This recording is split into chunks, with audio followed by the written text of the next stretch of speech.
Hello. Alright, I'm right on time. Let's just get right into it. Welcome into Appy. Welcome in. I'm getting right into it. Today, we got a lot of stuff to do today, so I want to get started as soon as possible. Let me make sure my game volume's on. It is... Okay. Oh. And one drink. Okay. Got my water, too. Alrighty. Here we go. So let's get started. How are you today, Appy? How is life? How are things? I remember, the last thing I remember for this game is that I did not finish talking to Hieronymus Doloroso. So that's what we'll do. And Appy's sleepy today? Dude, I had a meeting today. I was falling asleep during the meeting. Like, I actually, reclined in my chair. And I just fell asleep. It was an online meeting, so nobody saw me fall asleep. But, man, I was falling asleep. I feel, kind of disconnected from the rest of my day because of the nap, so... Brief nap. Luckily, my supervisor was stuck in the same meeting, but he wasn't in the room with me, so I was just I was knocked out. It was awesome. Anywho, the Emperor protects. Can we move our conversation to a place more befitting of people our rank? Why? For a missionary, his temple is the patch of deck beneath his feet. From where I stand, I can clearly see the life of my flock, all its bustling, blooming, and wilting. Here I can see their vile urges, futile hopes, and flashes of sincerity. If I were in the habit of locking myself in a temple, would I have made it in time to intervene in the massacre of your subjects from Kiava Gamma? No, truth resides not in golden halls, but here, in the square, among the people.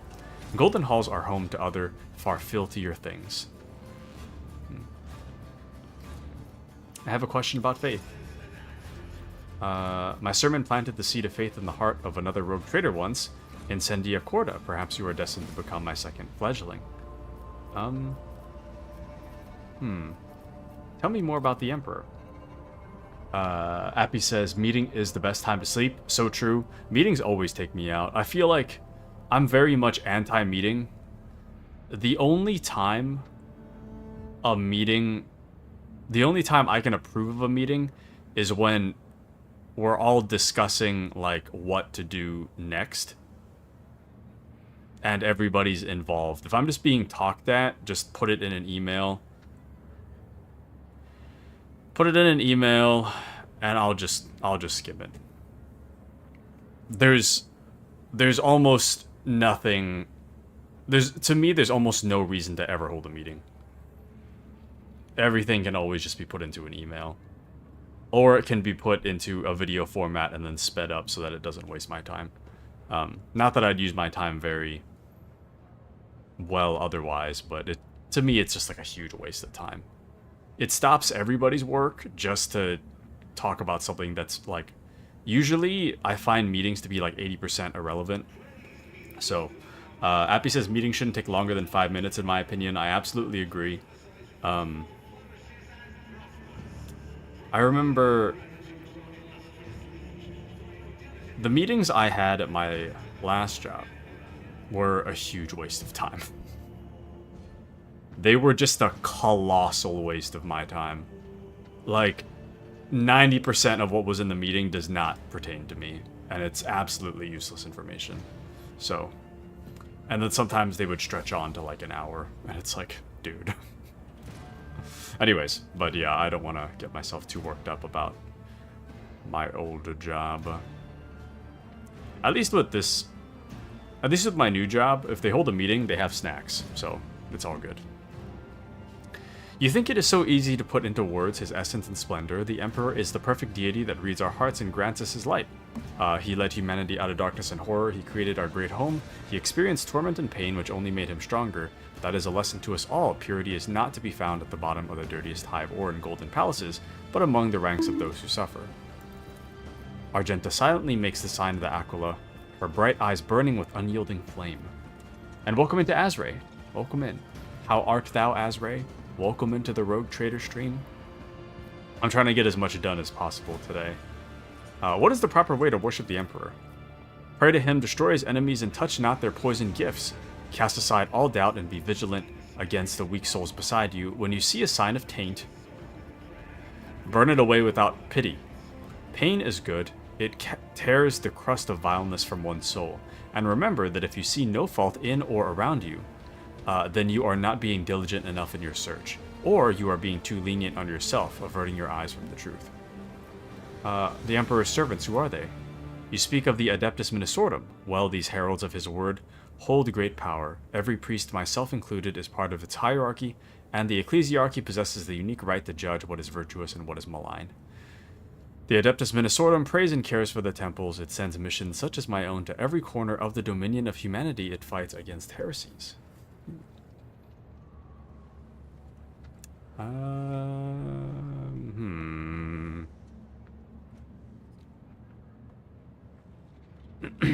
I see.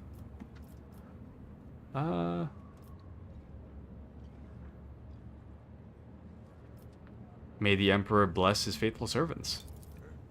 You think that his mercy extends that far? I have seen many who wish to be our shepherds. Power clouds their vision, their greedy hands scoop up all that they can reach. The ecclesiarchy is long overdue for a cleansing. Many would consider your remarks about the ecclesiarchy to be heretical, and many others would find them truthful. I am a preacher of a radical teaching that renounces fear. I've left the bounds of the blessed Imperium to carry his light into the darkness of the frontier. I've come to know depravity firsthand, and am now able to perceive it under any guise. I think I can afford myself a modicum of truth. I see. Two of my goats at the same place. Thank you, Azrae. Thank you, thank you. I try. What can I say? I'm just that guy. I've just got that dog in me.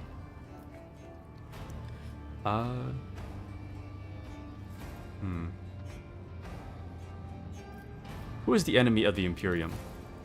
It has three faces: the human Xenos who wish death upon us because they are unlike us, the pitiful subhuman mutants, abominations that wish death upon us because they envy us and are ashamed of themselves, and the arch-enemy that reigns in the Immaterium, which wishes death upon us by its very nature.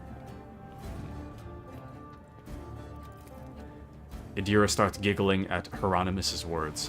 He forgot to mention people like me. My whole life people have told me I'm filth on the face of humanity. It's poison. It's bane. She stops abruptly with a sob. Tell me about Incendia Corda. Have you heard of Aspis Corda, pirate blasphemer, xenophile, and egregious apostate? Incendia is her heir, and a rarity among rogue traders. The protection of the Holy Warrant typically leads to the swift atrophy of conscience and pious dread, but not in Incendia's case. She relentlessly hunts down pirates and firebrands, and brings rebelling colonies to repentance, establishing strict discipline. The weight of her wrath is great indeed. The colonies she punishes are girded with orbital rings of heretic corpses as a warning to the survivors. As her personal confessor and guide, I find no end to the joy her triumphs in faith bring me. Interesting. Asbury says, I just ate, so I'm invincible to food talk. I need to brush my hair, though. SMH. You want to be invincible in an hour. I'm just kidding. Well, maybe. I don't know. I need to eat something. I haven't had dinner yet. All I've got is this water. I ate lunch around, like, 11. And generally, I've been trying to cut sugar out of my diet, and I kind of feel like passing out sometimes. I feel like sugar is... I am just... My body is so used to having sugar in it that the absence of sugar kind of, like, knocks me out. Like, I feel really, like... Sometimes I feel like I'm going to pass out, and I feel kind of, like, lightheaded. And... I don't know. I'm trying to figure out the balance to kind of wean myself off sugar. Lately, it's kind of dangerous, especially when I'm driving. When I'm driving, I feel like I could, like, crash the car at any moment sometimes, just because of, like, how little sugar's in my system. So, I don't know. My mind's not here currently. I don't have sugar. Usually, like, I've been eating, like, a bowl of M&Ms. But, yeah, those are almost gone. If not actually gone. I haven't checked yet. But no. My head's empty right now.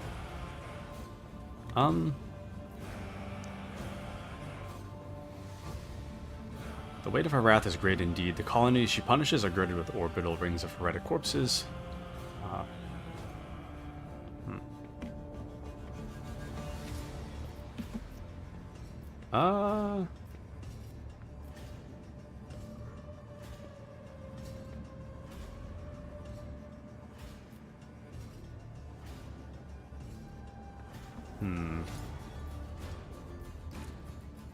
Her intolerance is worthy of respect. It's good that you realize this. It may be difficult to admit, but mercy is a weakness and a gateway for degradation. Thank you for your explanations. Think nothing of it, young Von Valancius. Tell me about yourself. Neither my past nor my present hold any secrets, but take heed when gazing into my heart, for many dark thoughts lurk within. Strange. Welcome into Mandy. Welcome in. Happy Pie and Beer Day.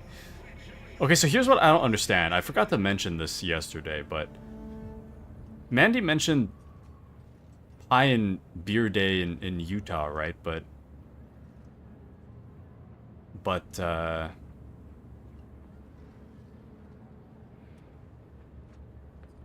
mean, I'm not really familiar with like Mormon culture and belief, but I imagine alcohol is probably not a good thing for Mormon belief, right? Surely.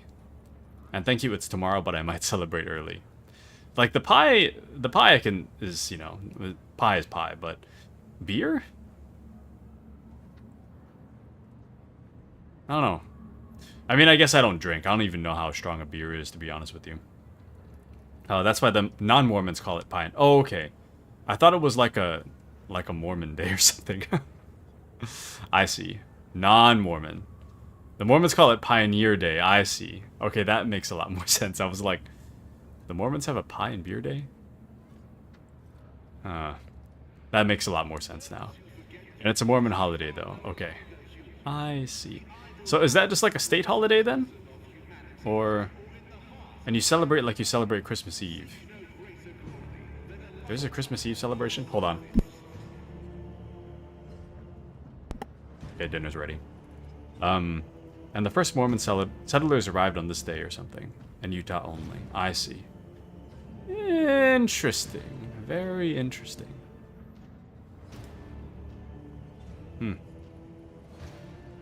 Could you, is there any, like, law or in the US for, like, requesting a holiday on religious grounds? Or would you have to take vacation? You'd probably have to take vacation, huh? I don't know. Mandy says, I used to hate it because I used to hate fireworks and they go all month here because of Pioneer Day. I see. I don't know. I'm not too familiar with Mormon culture, so, you know, I try to steer clear. It's not for me.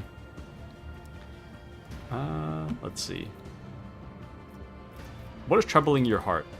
Bad omens. Dark times have come. Ships from the Imperium barely appear in the Cronus Expanse anymore. In Footfall's shadow quarters, taint thrives, and the people here are corrupt enough to succumb to it gladly. Rumors around the Expanse say that the accursed Xenos have grown bold and are rearing their heads. They attack ships and settlements, walk under the suns of Imperium worlds like kings instead of cowering in the shadows. What next? What adversities await us if such disgrace is happening already? He shakes his head sternly.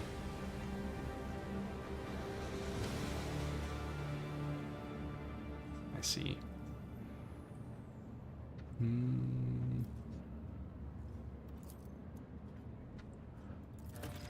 There's more and more talk of how poorly things are going in the Expanse. Some days it seems I can't take 2 steps without hearing some peasant pontificating on the matter. Humph. Even if it is as dire as they say, the Von Valancius realm will not crumble under the blows of fate, no matter how devastating. Chin up, Captain. This is no time to lose heart and lament your lot. Not only is your hope false, it is also dangerous. Among his servants there have been people of greater integrity who have sullied themselves in their attempts to rise above the rest. I see. Appy says it's free holiday. I mean, yeah, I take free holidays. If it's free, I'm taking it. Mandy says I don't like loud noises that much. You and me both.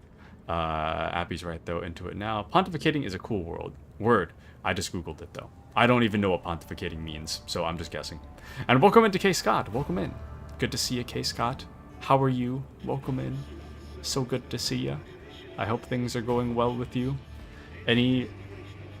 Are you celebrating Pioneer Day? The Mormon holiday? I bet Grizz is probably celebrating. Well, Grizz will take any reason to celebrate, I feel like. Let's see.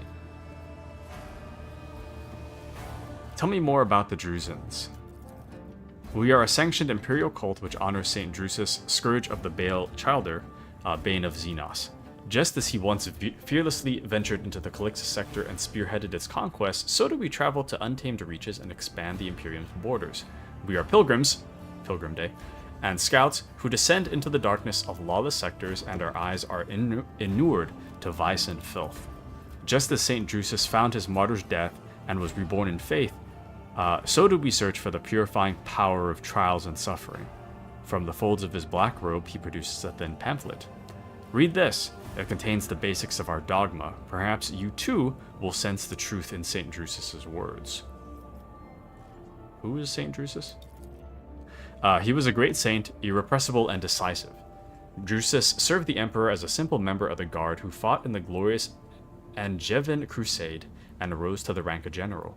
It was a grueling conquest. The Imperium invaded the Calixtus sector, back then a savage expanse populated by Xenos and heretics. Drusus delivered many defeats unto the enemies of humanity. He brought down the twisted kings on Acherage and liberated the planet Drea from the unholy dark demons and had many triumphs. But then they encountered a race of unholy Xenos. Rivers of blood flowed. Golgena Angevin died in his headquarters. The crusade was about to crumble, but then we received unexpected help from a foe. The Xenos sent their assassins to the great Drusus, but the Emperor's will shielded his servant from the attack. Slain but resurrected through a miracle, Drusus asserted himself as at the head of the Angevin Crusade as its Lord Militant, and saw the Xenos extermination through to the end. He brought the Calixtus sector to accord, and was proclaimed a living saint.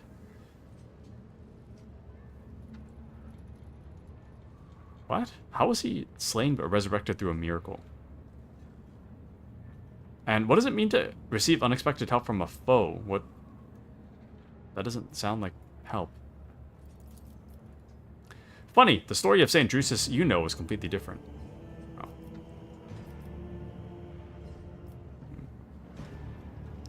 I've heard accounts that Drusus wasn't a guardsman but an aristocrat, and it was contenders for Golgena's position who made an attempt on his life.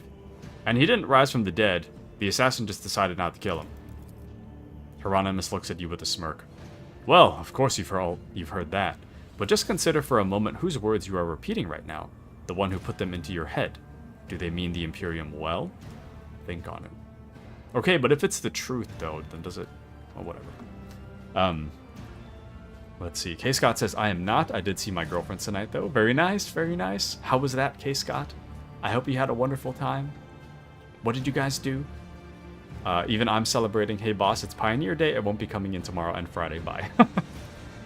Nice. Classic. Classic. Mandy says, I actually offered to come in on Friday because one of the therapists still has to work, but my boss said, nah, Lamau. Forced vacation is the best vacation. Well, yeah. I'd say so. I love holidays. I feel like every time I have a holiday, I feel like I get roped into something, though. Like, maybe that's a bit of an, like, overgeneralization, but since I moved home, I feel like I get roped into stuff. Like, if it's, I feel like a lot of the holidays have been, like, veteran-related. In which case, I get roped into grave visiting. Or I get roped into some kind of dinner or something, you know? I don't know. Anyways, Mandy says, my dad's out of town, so little chance of that this time. I see. I don't even remember what I said. Dude, it's bad.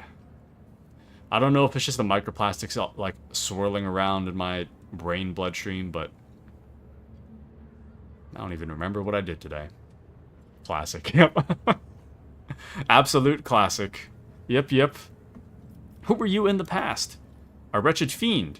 Blinded by my ambitions, I served in my home planet's Adeptus Administratum Division.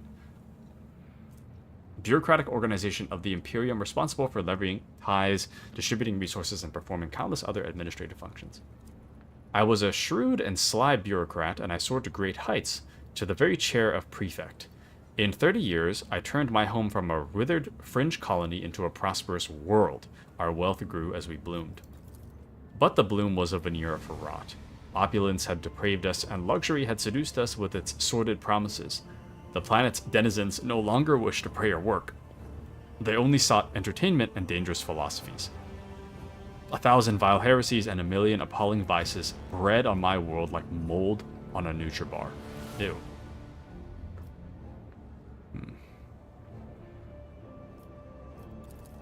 In those days, I saw with my own eyes the shameless ugliness of the soul. I repented my hubris, left the position of prefect, and became a traveling missionary.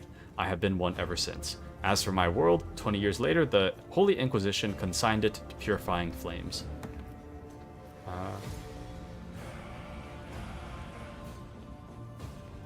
The Emperor is merciful for allowing you a chance at redemption. Who said I had redeemed myself? I doomed an entire planet to degeneracy. You think a decade or two of wandering with a mission is enough to atone for that? No. I am a poor excuse for a shepherd in his eyes. Your words about the past are drowned in murky hues of sickly green, and your talk of the present falls in gray flakes of ash upon the shoulders of your listeners. Sorrow truly weighs heavily on you, Reverend Hieronymus, and that is why the fire in your words is devoid of golden radiance. The faded flickers of teachings leave nothing but black soot on their souls.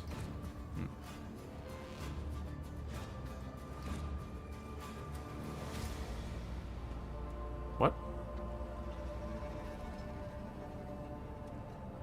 I don't have any more questions. I'm surprised that you had any to begin with. I'm surprised too, to be honest with you. Emperor protects. Okay. Mandy says, sometimes I wonder why I respond to stuff here.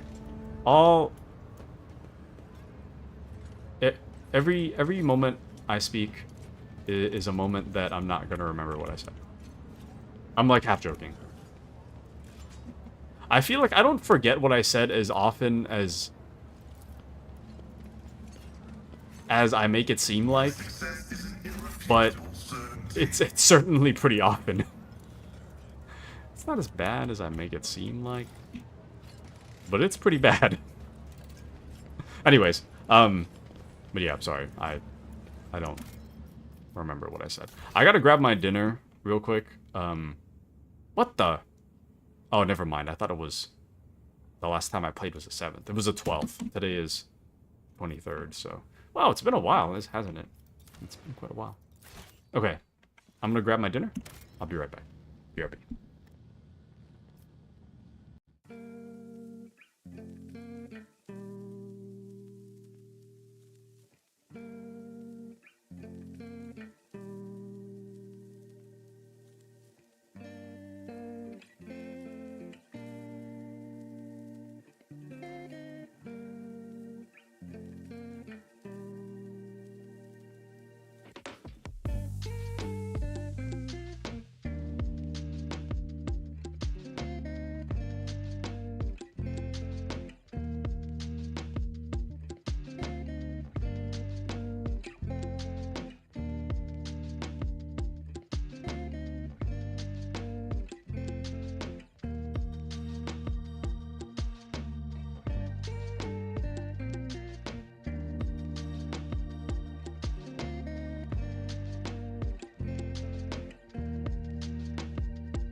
Hello. Now I got my curry. All right. So, but let me catch up on chats real quick. So, Appy asks how Palia's going. Taking care of life stuff. Be playing a lot over the next few days. Currently meal prepping. Nice. Very nice. Working on summer bundle. Nice. Ever jump on the plushie. Nice. Use it to glide out of the gate from my house. Nice. Lost internet for a very long time. Not very nice. Mandy says, I went to Whole Foods, bought cotton candy grapes and Candyland candy snap grapes. How do they make those? Do they just happen to find like a grape that tastes like cotton candy and then they call it a cotton candy grape? Or do they like genetically modify a grape that tastes like cotton candy? How do you do that? And they had gummy berries grape. What? I resisted the lure. That's exactly how they make them. By which part? By finding a grape that tastes like a cotton candy? Or do they... GMO. There it is. Okay, well, that makes sense now. I see. I see. Okay, well. Cotton candy grapes are natural. You sure about that? What came first, the cotton candy or the grape?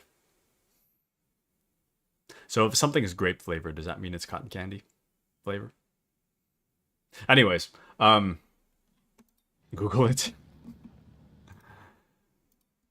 When was cotton candy grapes made?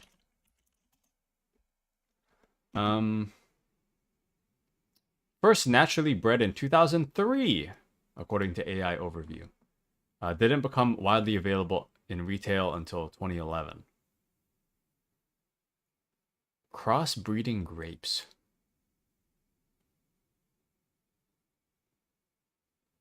Okay.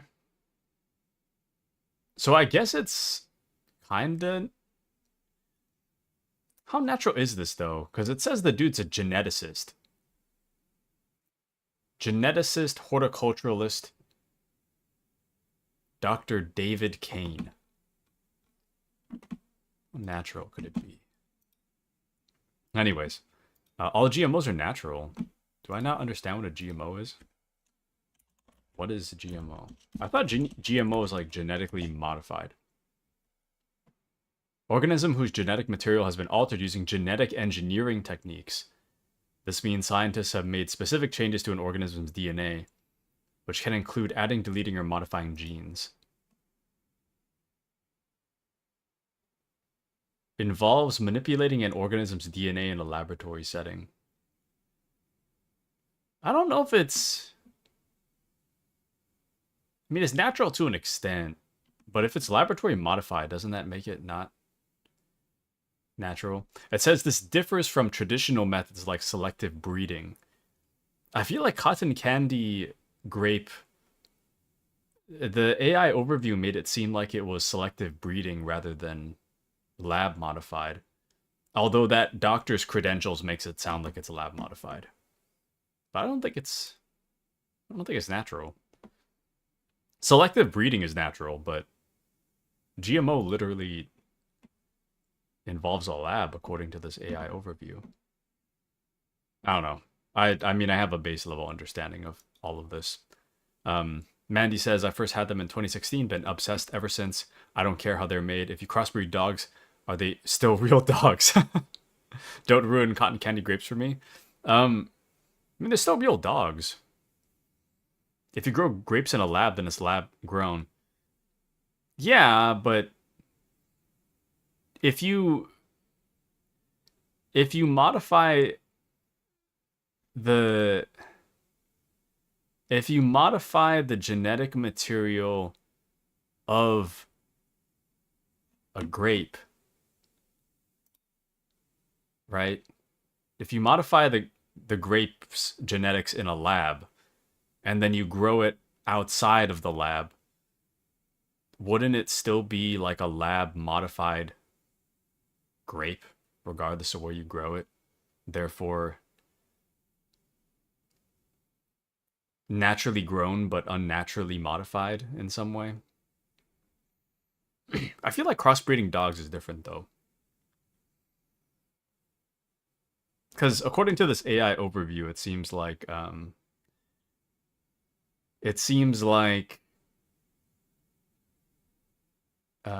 where did that line go?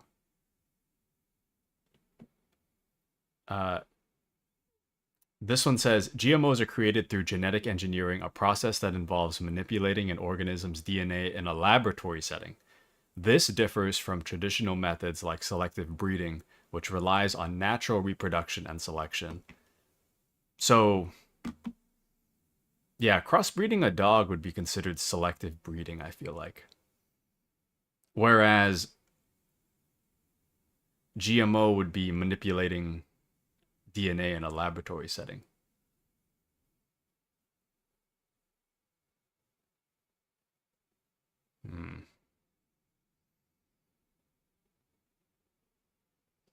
I don't know. I mean, I'm not against GMOs. I have no real opinion about it. If it's like naturally, if it's if a crop is selectively bred or GMO modified, it doesn't really matter to me. As long as it's like safe for consumption, it doesn't really matter.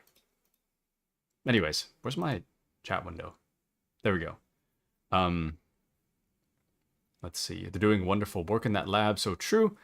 If you cross-pollinate two different grapes, that's genetic modification.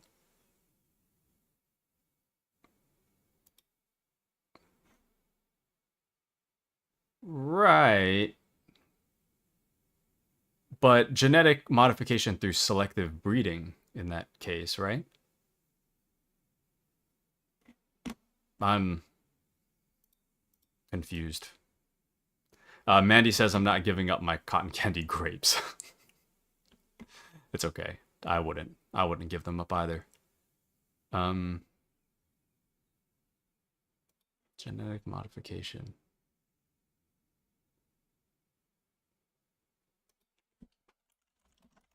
What is the difference between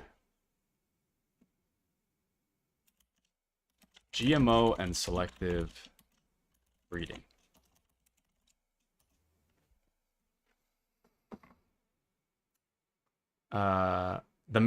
This is according to Google's AI overview. The main difference between GMOs, which are genetically modified organisms, and selective breeding lies in how desired traits are introduced into an organism. Selective breeding relies on natural reproduction and selecting for desirable traits that already exist within a species, while GMOs involve directly altering an organism's DNA in a laboratory setting, potentially including genes from different species. Okay, but that doesn't... You can say stuff is done in a lab, but it doesn't really explain what is done in a lab, you know?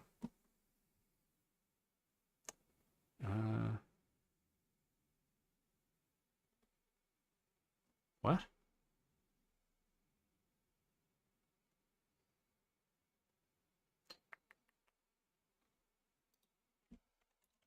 How are GMO crops? How do GMO crops have DNA altered? That's what I want to know.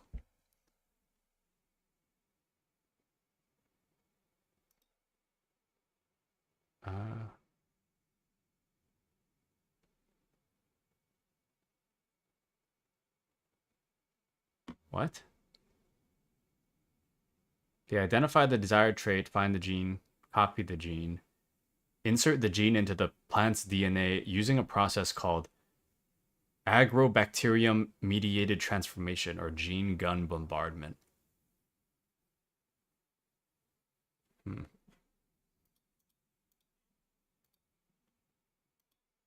Let's see. Modifying genes to fit better. So true. Okay, Scott. So true. Enough Googling. Yeah, I'm getting a little sidetracked. They're talking about CRISPR tech. Gene scissor. Yeah. Gene scissor. What is CRISPR? Let me see. Hold on. What is CRISPR? A segment of DNA containing short repetitions of base sequences.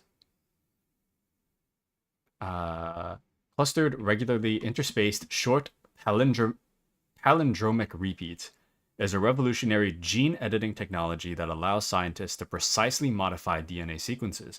Originally discovered as a bacterial defense system against viruses, it has been adapted as a powerful tool for biomedical research and potential therapeutic applications. That's pretty cool. It's pretty cool. Anyways, gene gun bombardment. That just sounds like it comes from a movie. So you threaten the plant with a gun that changes genetic makeup? America?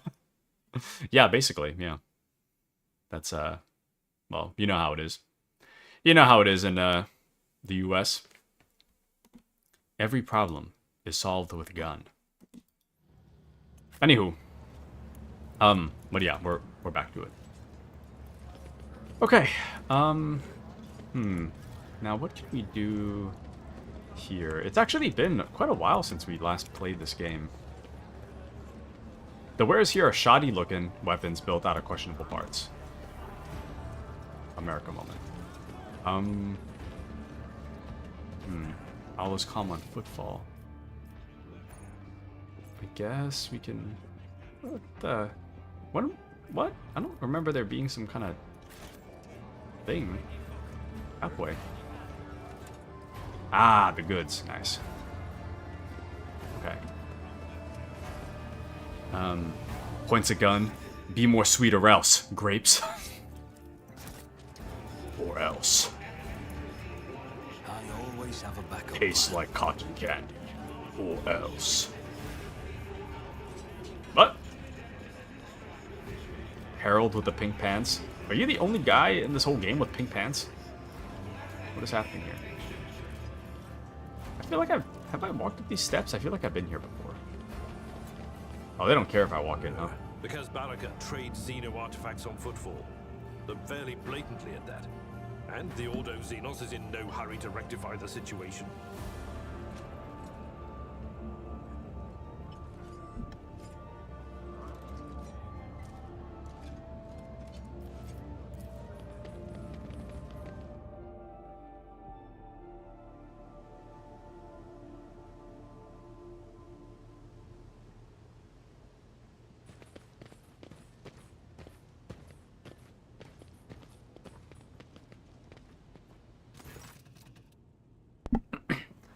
My patience, you remember the way out. Dismissed. The tall man in austere gray clothes makes a show of looking past the woman he's addressing. Damn! Ma'am? Who's this? Damn! Vladayim. What? Ozzy put such harsh words into your mouth. You talk like you're an imperial clerk, not one of us. The woman, who is standing with her back to you, lets out an ostentatious sigh. Then her tone changes dramatically. Where's my cargo, Vladayim? Falco has it, doesn't he? So that's how you do business with your old friends these days. So you don't remember. Then the help will remind you. Guards escort her out.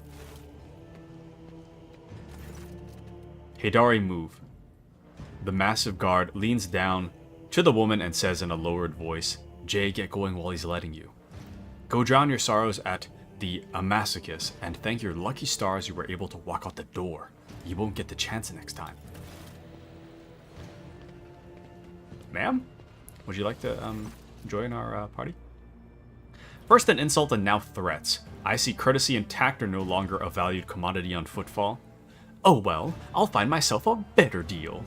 She turns on her heel and heads towards the exit. As she passes you by, she gives you a quick once-over, winks at you, then immediately turns away with a flip of her jet black hair. Damn. Alright. The tall man, who has long since noticed your presence, is studying you intently. Vladayim Takara, Liege of Footfall.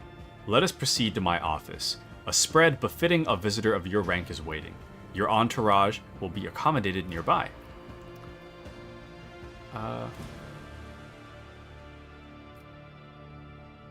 Certainly, let's go. Please follow me. While you're engaged in small talk, you get a chance to take the measure of Liege Takara. His expression is aloof and focused. His gestures curt and firm, and his speech calm and quiet, as though he is used to people always listening to what he says. Judging by his observant gaze, he has been studying you in turn this whole time.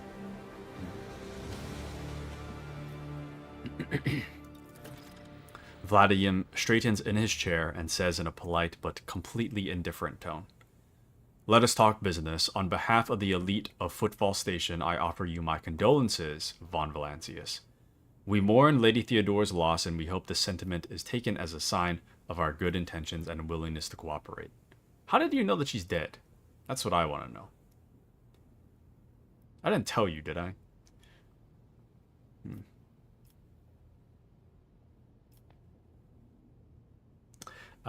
Anywho, welcome into Crusader. Welcome in. Oh, thanks for killing the bot. I didn't even notice the bot. Thanks for taking care of that. Thank you, Mandy. GG's. Nice one. Crusader says, "Greetings, my wondrous liege. I hope you are doing well with your empire. I'm off to say hi to Ludenstream. I shall be back. No worries. I hope you have a wonderful time. Thank you for saying hello." Let's see. Thank you, liege. A terrible loss for all of us. I hope that under your guidance, the dynasty can recover from this blow and attain even greater power. I am impressed by your prudence. Your decision to arrive on Footfall incognito without announcing either the death of the previous rogue trader or your own status, it was quite wise. The rumors will spread sooner or later. It's impossible to keep secret something that's known to thousands of people serving on a void ship, but for now you are free to reap the benefits of anonymity. As you may have noticed, Footfall is currently in a state of crisis. Its people would benefit from the patronage of a figure such as yourself. Who was that woman the wardens threw out? Vladimir's expression hardens, and he makes a frustrated gesture. A dead woman walking. Some, however, still call her Jay Hidari, a small-time hustler with big ambitions that will lead her to a sticky end.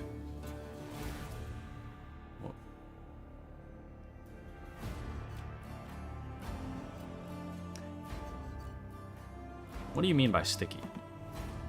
It's strange. A small-time hustler, even a particularly audacious one, wouldn't likely quarrel in public with a figure as important as the Liege of Footfall.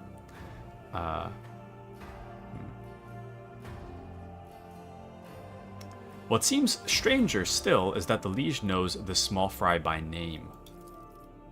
She is irrelevant. Since I'm the one in control of the situation on Footfall, I can speak on behalf of all of its noteworthy residents.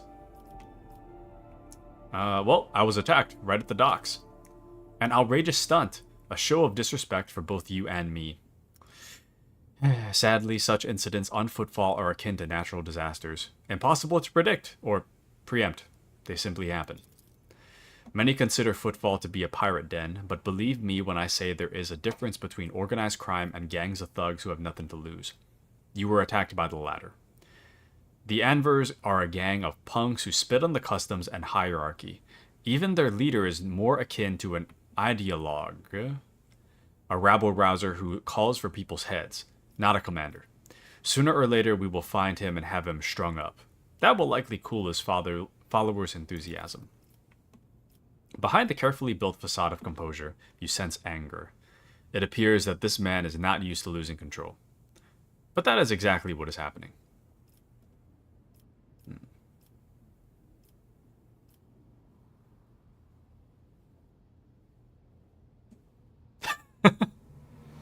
This sounds so funny.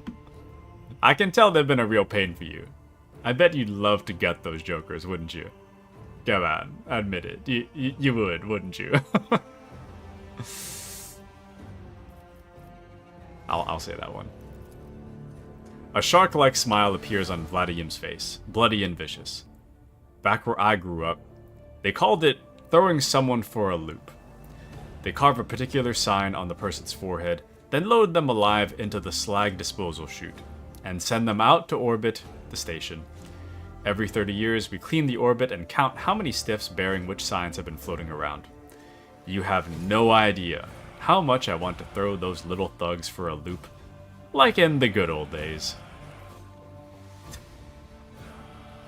Admits to something genuinely deranged. What's the situation in the region? Troubling. Xenos raids are growing more frequent.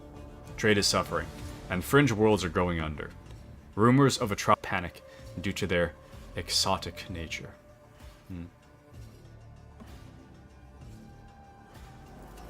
The core of the Imperium forces in the Coronis Expanse has departed for the sector's borders to combat the Xenos threat. There has been no word from them for a while now. Then again, with the distance and the current issues with astropaths, that is not entirely out of the ordinary. Still, we are not yet alone. From several of the worlds hit by Xenos attacks, we've received reports of fierce warriors who descended from the sky and entered the fray. The fragmentary accounts lead me to believe the blessed Adeptus Astartes, are operating in the Coronis Expanse, and I await news of their victories with great anticipation. Let's go. Let's see. Have there been any Xenos attacks on Footfall? No, there haven't.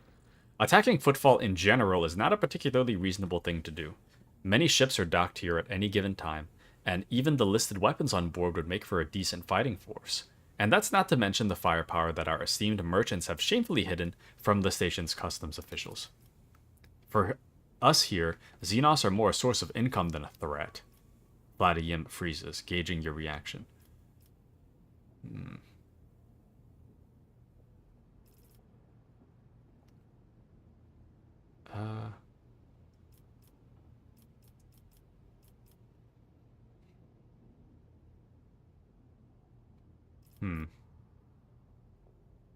And thank you for the hydrate. Thank you, thank you.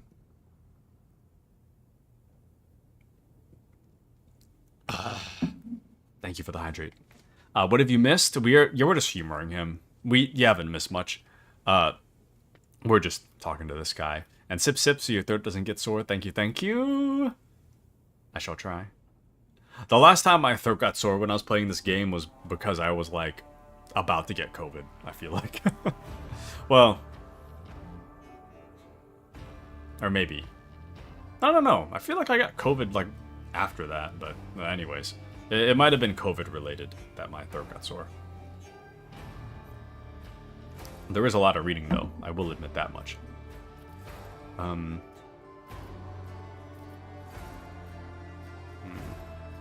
Are we talking about dealing in Xeno artifacts here? I feel like it's kind of direct.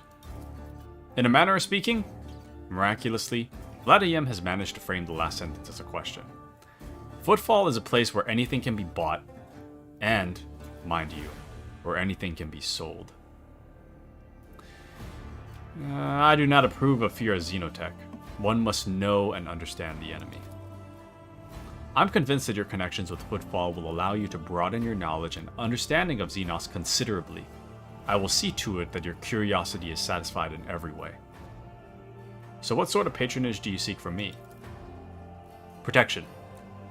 Not military protection, but a different kind of security.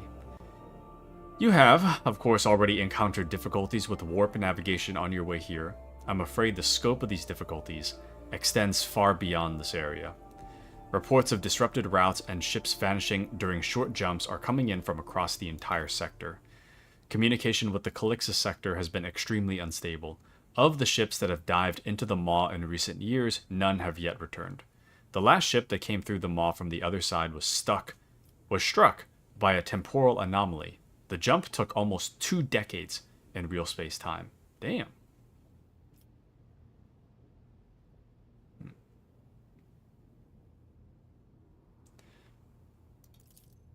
You have heard of periods of warp instability, including cases where the maw would become completely inaccessible for navigation for years on end,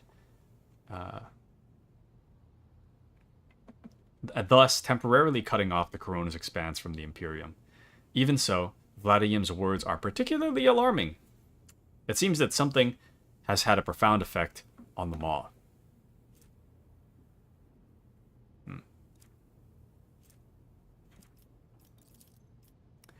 And this brings us to our main issue. Footfall is a repair shipyard and a trading post. We barely produce anything ourselves and are largely dependent on incoming shipments, especially food shipments. The station, naturally, has some reserves, but the supply issues didn't start yesterday. Footfall would be obliged if House von Valancius would assist us by signing a contract for food deliveries. That's random as hell.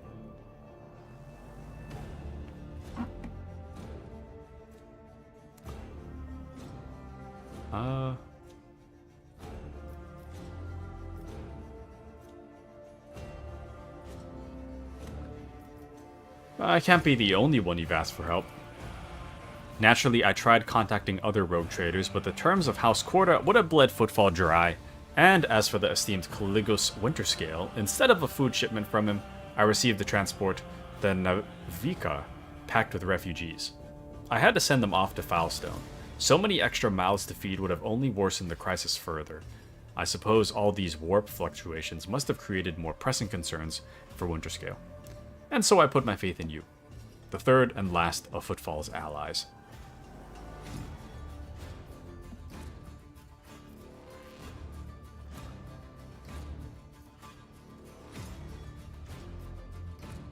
So what are the terms of this deal? It's simple. Delivery of food shipments from your fertile worlds, Janus, I imagine. I'm quite familiar with that jewel on the Von Valancius Protectorate. In exchange for fair payment.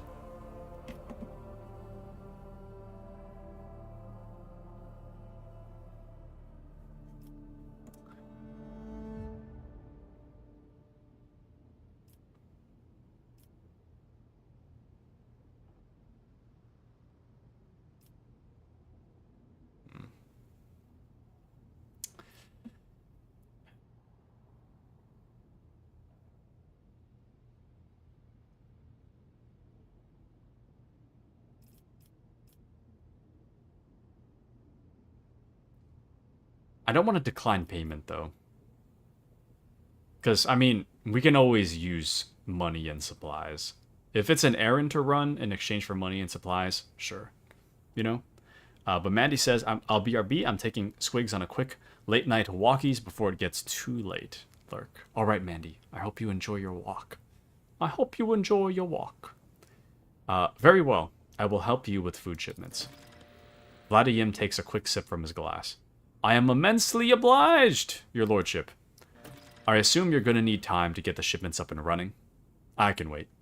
On my end, I promise you complete cooperation with your endeavors.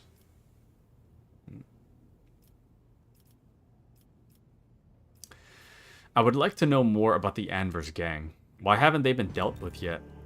He grits his teeth slightly before answering. I've been using all my resources to delay the moment when the station is hit by famine. I haven't gotten around to the Anvers yet. As detrimental as they are, they're no players. When their leader dies, the rest will scatter. I have some questions about Footfall. Rest assured, I will be candid. My lips are bound by the oath of service. What exactly interests you on Footfall, this abode of merchants, Xenos traders, and only a few bandits? What oath were you referring to? There is a certain custom on Footfall. Any rogue trader who arrives at the station and docks is considered to be its absolute ruler and the liege their loyal servant. That makes me your servant. Vladimir's arrogant bearing contradicts his words. However, as long as you remain incognito, it will be difficult for you to use this privilege. Keep this in mind if you wish to communicate with the less knowledgeable inhabitants of the station. For them, you are an ordinary visitor to Footfall.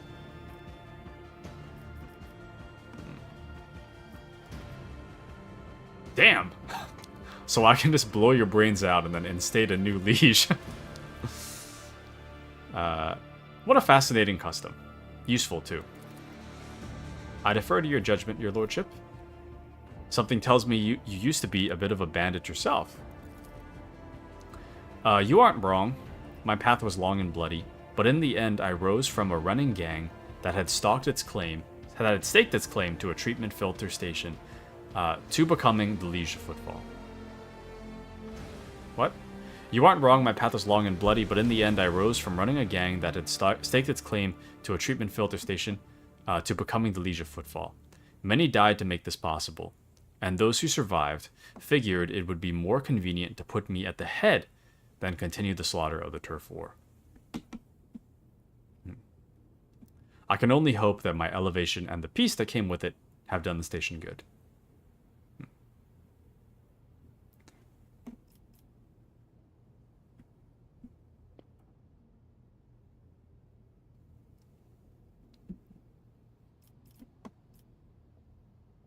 Interesting.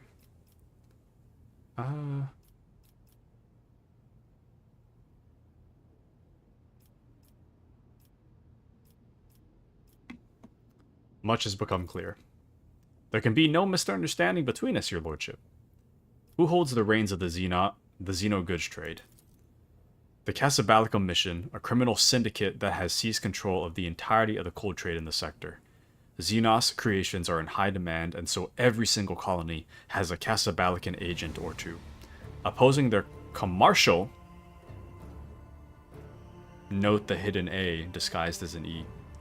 Opposing their commercial interests is a lot more dangerous than using their merchandise.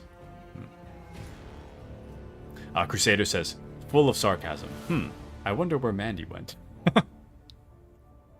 Oh, brother. I wonder where Mandy went. Opposing the commercial interest is a lot more dangerous than using merchandise. Okay. A pale ghost of a smile appears on his lips. Still, making friends with this organization is as profitable as it is dangerous to make enemies of them. And it just so happens that I've managed to earn their trust, and on Footfall they conduct their business under my watchful eye. He sends you a meaningful look.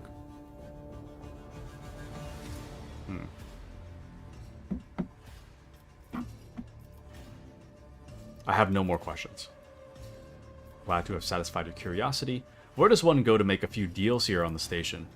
Here I am the main dealer on the station, and it would be disrespectful of me to suggest that you take your business to Footfall traders of less importance. Still, you might take an interest in the people of note. Still, you might make an interest in a few people of note, for example, Reverend Hieronymus Doloroso. This servant of the ecclesiarchy is rumored to purchase sacred relics from captains, and other traders don't seem keen on becoming his competitors. If you're looking for goods that can entertain you, find Octaviana at the establishment called the Adeptus Amacicus. The chemical bliss that she offers is refined and possesses a satisfactory degree of purity. Just don't ask her to pour you her signature drink. It's meant for common Footfall rabble, not discerning clientele.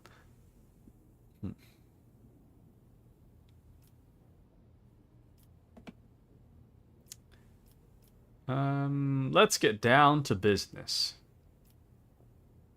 Like Mulan. And Appy says, I'm gonna go lie down. If I'm quiet, then you know what happened. No worries. I hope you enjoy your sleep if you're going to sleep. Good night, Appy, if you go good night. Let's get down to business. I'm interested in your wares. I am at your service. You can expect the most generous discounts.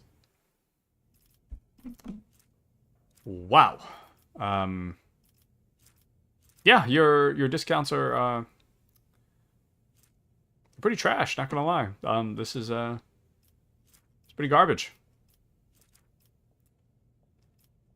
Everything you got here is trash. So, I mean, I guess the higher stuff is good, but for the most part, yeah, it's trash. So, anywho, we don't really have a reputation with them yet, so let's try to get on their good side first. All right, and I ended up outside, so not sure how that happened. Interesting.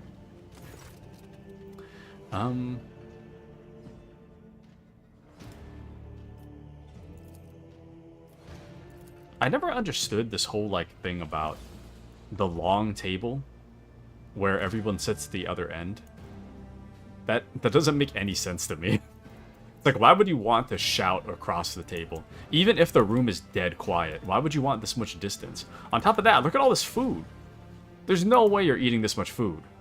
It's all gonna get cold. On top of that, on top of that, right? On top of that, if you're in the middle of a famine, why are you wasting so much food? This is a massive, colossal waste. Anyways, whatever. Let's move on. Damn, so now I gotta figure out exactly what archetype I want to be. Okay, I'm gonna mute my mic for a moment. I'm just gonna stuff food in my face and I'm gonna have to read some stuff, so I'll... just a moment.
here I am. Sorry, I had to finish eating my dinner, but I'm good now.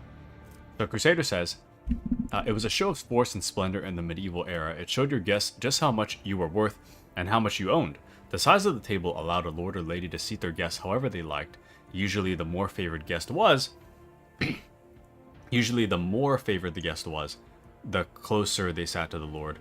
The size of the table showed how much food you could afford to eat at once, showing off the splendor of your household. Ah, I see. Thank you, Crusader. That makes a lot of sense now. That does make a lot... If it's just one giant flex, that makes a lot of sense now. Excuse me. That makes a lot of sense. Cassia's an officer, so I don't really know if I want to make her... She kind of like front lines, but she's also an officer, you know? So I'm kind of stuck between Vanguard and Strategist. Tactician I already have as myself, so should do one or the other. I think Strategist would make the most sense. I think I have Abelard as Vanguard. So, yeah. We'll do Grand Strategist for repositioning purposes. Analyzes the battlefield, can create specific areas, providing bonuses to all allies, including frontline, backline, rear. In the first round of combat, all 3 areas can be created in 1 turn. The following rounds, only one of them can be created per turn. All areas can be moved with the corresponding abilities, cannot overlap if there are 2 or more Grand Strategists in the party. The combat tactics areas are common for all Grand Strategists, and the highest intelligence and bonus and fellowship bonus of all the Grand Strategists is used. There cannot be more than 1 frontline, backline, or rear on the battlefield. Yeah, this is perfect. I'll take this. Perfect. And Adira... Adira is just kind of whatever, to be honest with you. She's not really that great at much anything. I'll just Bounty Hunter, I guess. Bounty Hunter's fine. Okay. Alright. I have gained 2nd tier archetype. We shall save here. Okay. Alrighty. Let's head back outside. All is calm on Footfall, mostly. Is it, though? Let us not dawdle. Is it really? Anywho.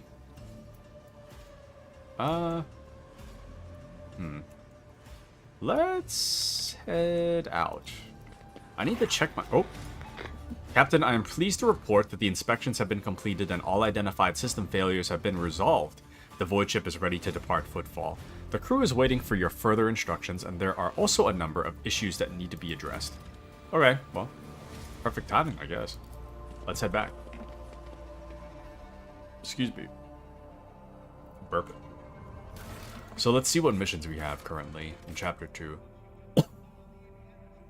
So, we have a lot of damage from the battle with the cultists. But we have to meet with the retinue. We have finished inspection of our ship's damages. The Liege of Footfall has requested. His people are at risk of starvation. So Takara is seeking a new ally and protector. So, yep. And a new particularly aggressive gang has set up shop on Footfall, showing no fear to either the Liege or the rogue traders. Their thuggish behavior must be stopped. It is worth taking a closer look at the belongings of those killed by the Anvers and searching for other evidence. The Anvers' brazen actions guarantee that they will give themselves away sooner or later. Okay, so we're doing pretty good so far. We also have Persona Non Grata find the disgraced stranger in the Adeptus Amassicus bar in Footfall Shadowed Quarters. I think that, to me, that kind of sounds like the most important thing. And also the most forgettable thing. I'm not going to remember. I got to do it as soon as possible.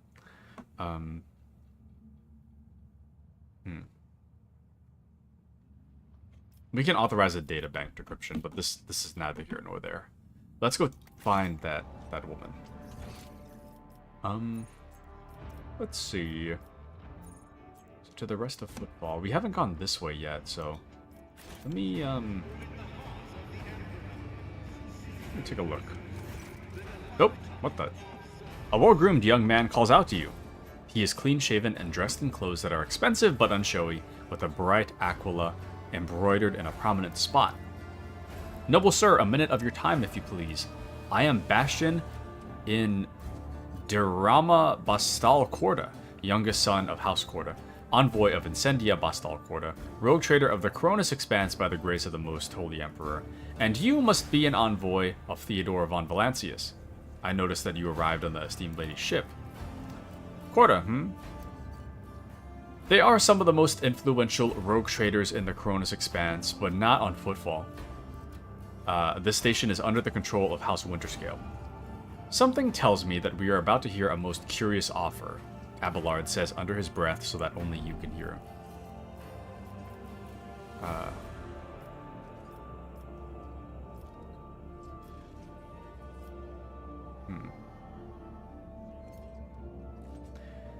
What did you wish to speak with me about? A matter of the utmost delicacy. You see, you've been to the residence of the Liege. Vladimir almost certainly appealed to you for assistance in the arrangement of shipments to Footfall. The Von Valancius Protectorate is famed for the abundance of its main agri-world, Janus. It would be odd for him not to seize on such an opportunity when Footfall is on the verge of famine. However, the Korda dynasty pursues its own interests on Footfall. We have already announced our terms to the Liege, but he is stalling, I imagine, in hopes of getting a better offer from you.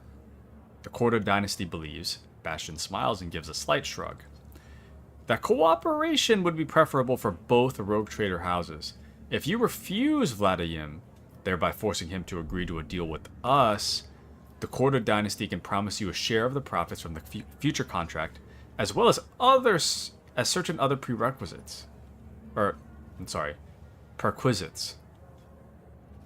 What the hell is that? Everybody benefits. Do they? The Emperor's most loyal servants should be more concerned with carrying his will through the stars and less with divvying up profit among themselves, Argenta says disapprovingly, but quietly enough so as not to interrupt the negotiations. Especially when the well-being of one of the Imperium's worlds is at stake, even one such as Footfall. Behind your smile, Master Bastion, teal shadows swirl. Others may not see them, but your worry cannot escape my eye. What are you afraid of? Your House's wrath, should these negotiations prove fruitless, or the wrath of House von Valancius? Adira, who was yawning in boredom a moment ago, flinches and clutches her face, her fingernails digging into her skin. They're coming. Again. Brothers are the ones who came before. I just don't get it. Did they all have a death wish?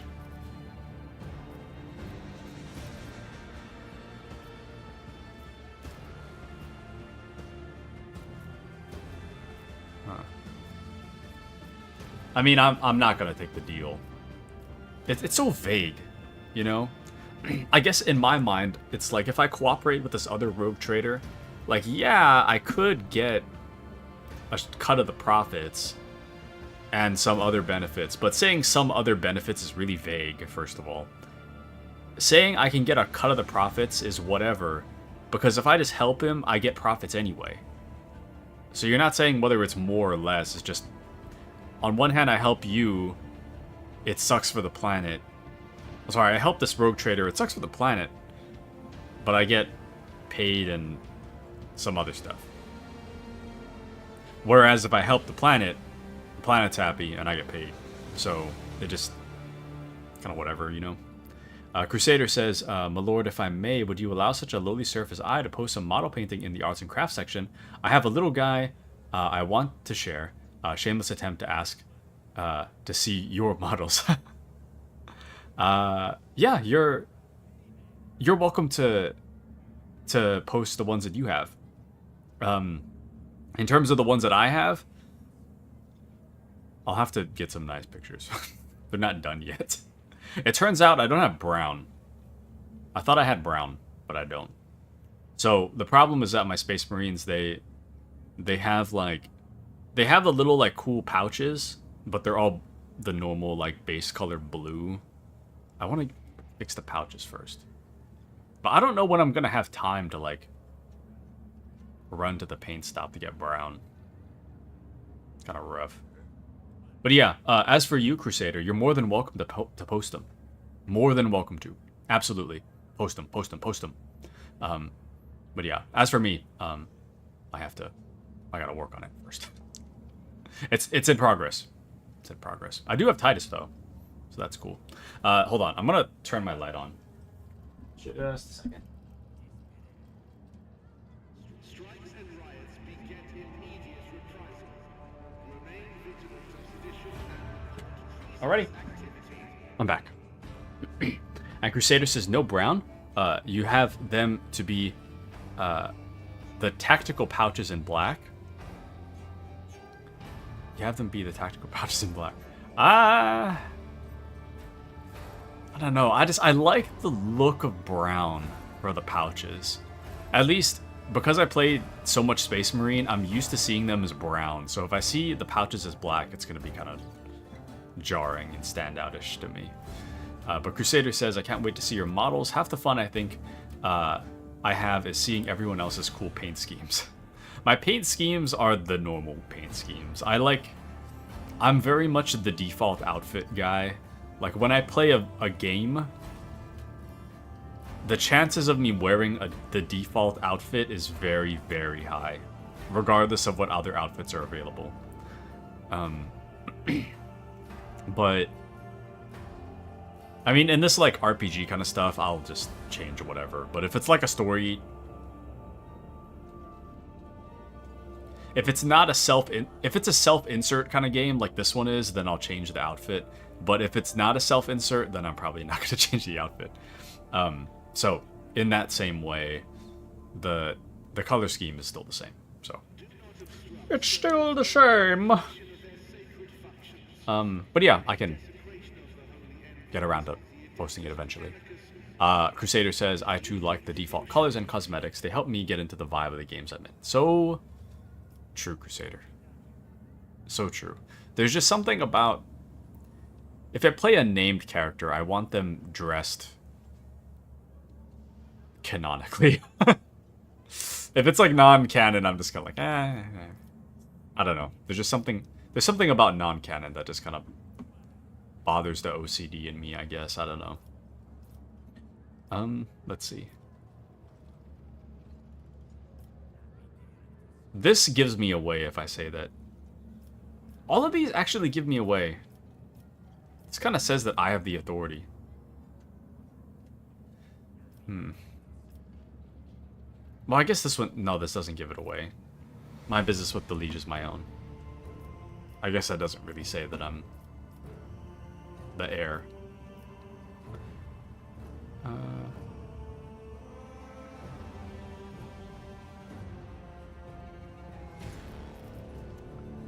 I don't think I could finish this conversation anyways, so I'm just gonna draw my weapon. I appreciate the warning, Adira. What? Bastion stares at you in surprise, then turns around.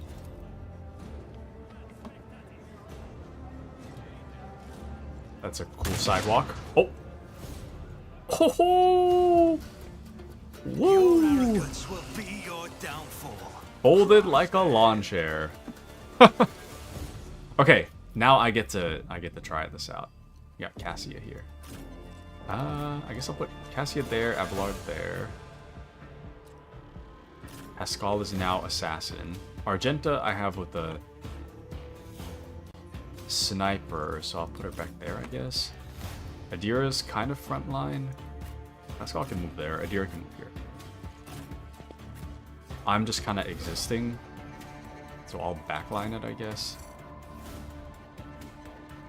This is rough. I'm just in the middle of nowhere. That's fine. Whatever. Okay. And let's see.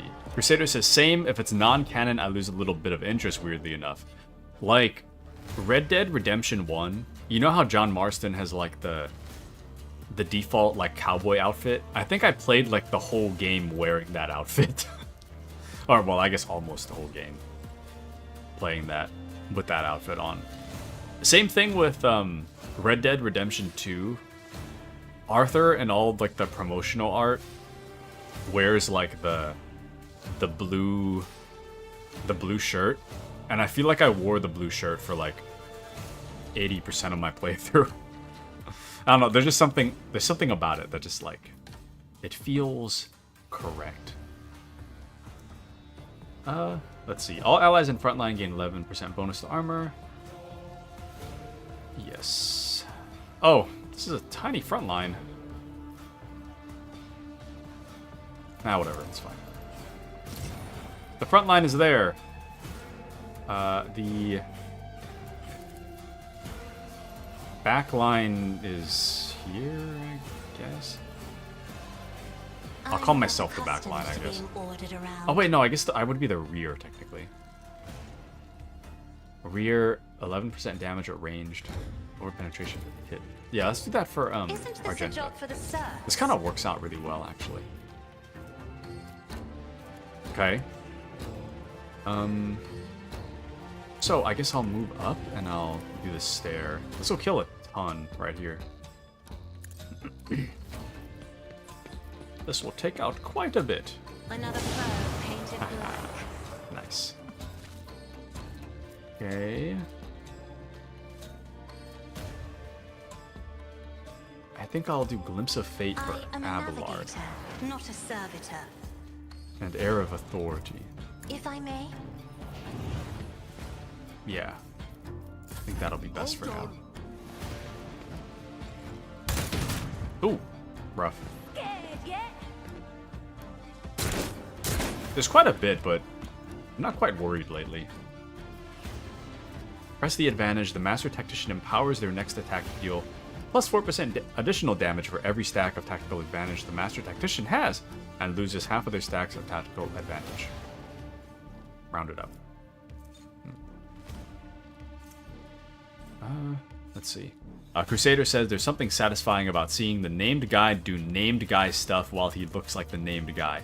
That's exactly what I'm saying. That is exactly what I'm saying. I haven't thought of it like that, but that puts exactly into word. That puts into words exactly how I feel about the whole situation. You are so right. You are so valid. That is exactly it. Who, if not me? It's as good Push as done. Abelard. I'll just keep buffing Abelard. And I'll play Adira for a second. Can I... Let's kill people. Let's go. Oh, what was that? What? Okay. Whoops.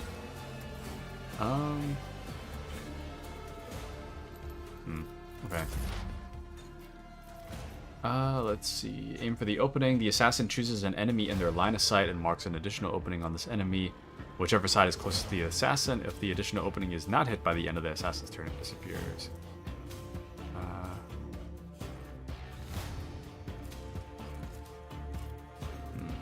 I don't know. I don't really... Pascal's stuff is kind of whatever. I don't particularly care for Pascal's moveset. It's kind of whatever.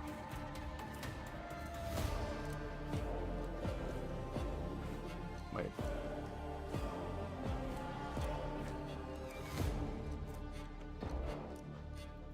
Okay, let me try this.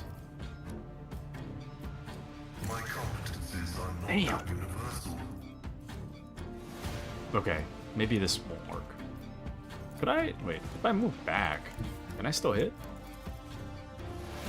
Yeah, that was kind of a weird sentence, but you understand. Damn.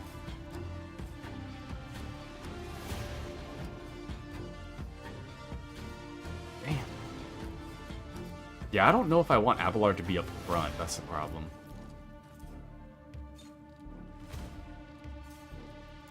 Let's just perfect spot. Oh! Okay, I didn't mean to move there, but probably for the best, to be honest. Can't do that.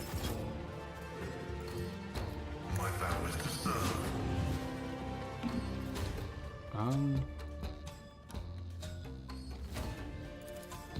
Request Damn. denied. Can't really do much of anything. Running by narrative. Oh, not bad. Not bad, not bad. Pretty good, actually. Bruh, I didn't realize they were on that side. Oh! He killed his own guy. Not bad.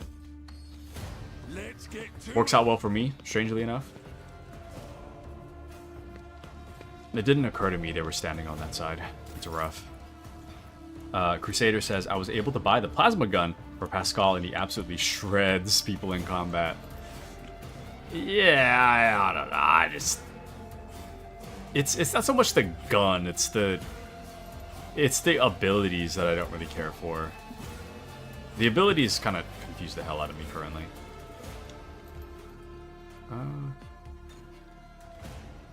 Let's see. Critical damage. You know what?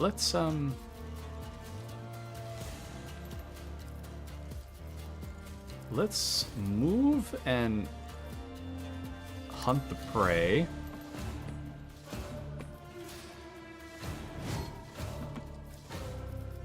And then we shall take a shot. Okay. Kind of pathetic, not gonna lie. Well, now I'm just disappointed. That's fine. Well, I guess, I could just do this. Power resides in the will of the righteous. I'm gonna kill him. Oh, wait. Did that? Number of extra attacks equal to weapons rate of fire. I forgot it was that. That's fine. Oh, damn. Insane. Okay. I'm just gonna hope for the best with this one, too. Faith without... Not super great. It's just kind of whatever. Time to slaughter someone.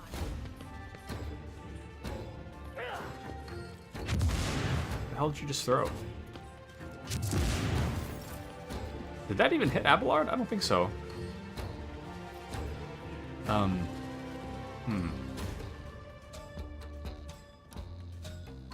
Let's move here. Actually, wait. I wonder if I just moved and slashed. I wonder.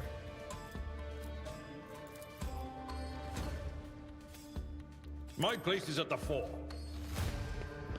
I just want to see what would happen. Damn. Didn't kill him. Okay. I was kind of hoping that I could slash and then I could dash to the other guy. But I didn't have enough attack to kill this guy in one hit. So, it's too bad. It will be done. That is too bad.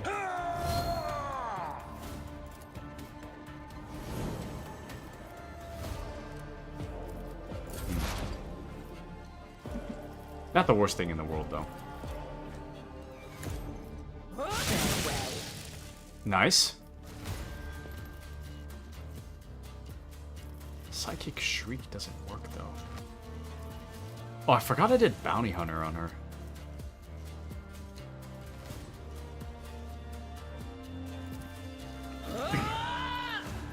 Whoops.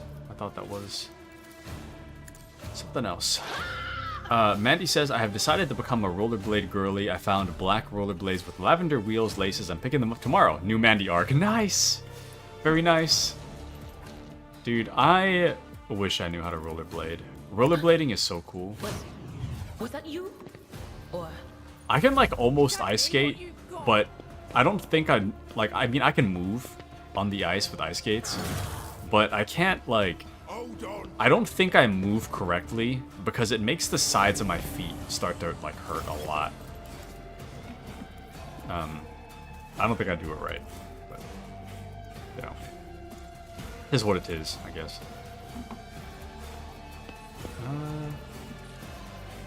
Let's see. What can I do here? I wonder if I just run past this guy, I wonder if he'll hit me. Probably not. Probably good. Yeah, we're good. Nice. Try to die with grace, at least. Okay, I thought that hit Abelard. We're still good. We're still good. Isn't this a job for the serfs? Alright, Abelard. Charge this guy. Always named Twice Dead Lanny. We'll rule the stars themselves. Alright, kill this guy. At your beck and call. Kill this loser right here. Should have... I'll just slice him. Well, no, wait. No, yeah. Slice It him. will be done. Sworn enemy that guy and then slice him. One fewer target. Oh, yeah, baby. At your beck and call. Abelard is so broken. Nice. This man literally has 31 movement points right now. I could just move him all the way to the other side. All the way to the other side. Right now, if I wanted to. You know what? Let's move him all the way back here. Follow my lead. The most broken... The most broken team member of all time. Roller Girl Mandy, love the new arc. Skateaway Girly, so true. Mandy says, I saw this girl rollerblading at the park. She was just gliding. It looked so fun. And I'm like, yep, this is my new thing. Well, you know, Mandy, you could go for a walk and roll around on wheels. If you were to, say, own a pair of Heelys. On it. Your end was inevitable. Anyway, let's see. I believe you will glide just as effortlessly. So true. Rollerblading seems funner. I'm sorry. No! Welcome into Binary Theory. How is Rogue Trader for Warhammer newbies interested in lore? It is going well. It is going very well. I'm like... I still feel like I'm fairly new to the Warhammer universe. I've been playing Warhammer games since November, but, I mean, I guess there's like, what, 35 years of lore to catch up on or something like that? But welcome in, Binary Theory. Good to have you. Good to have you with us. Can I move? Oh, I can. Damn it. No! Oh, we can have our gentle move. It's all good. Ooh, that... Oh, this isn't too bad. If Abelard gets hit, it's 1 to 5 damage. Everybody else takes like 14 to 20, so... 10 to 15, 14 to 20. That's all good. Shoot anyway. Shoot anyway. I mean, what does it matter if Abelard dies, you know? What is this? Oh. Good turn with full attack. Can I? Yeah, I can! Let's go! Alright. I will do like one fewer target. Dunzo. I knew it. Let's go, dude. It is that easy. Welcome, Binary. Thank you for welcoming, Binary. I also agree, rollerblading is fun AF. Dude, I really wish I knew how to rollerblade. I really do. I can't think of anybody that I know that knows how to rollerblade, though. It's kind of sad. Oh! Note found on the body of one of the Amber's leaders mentioned Sector 2.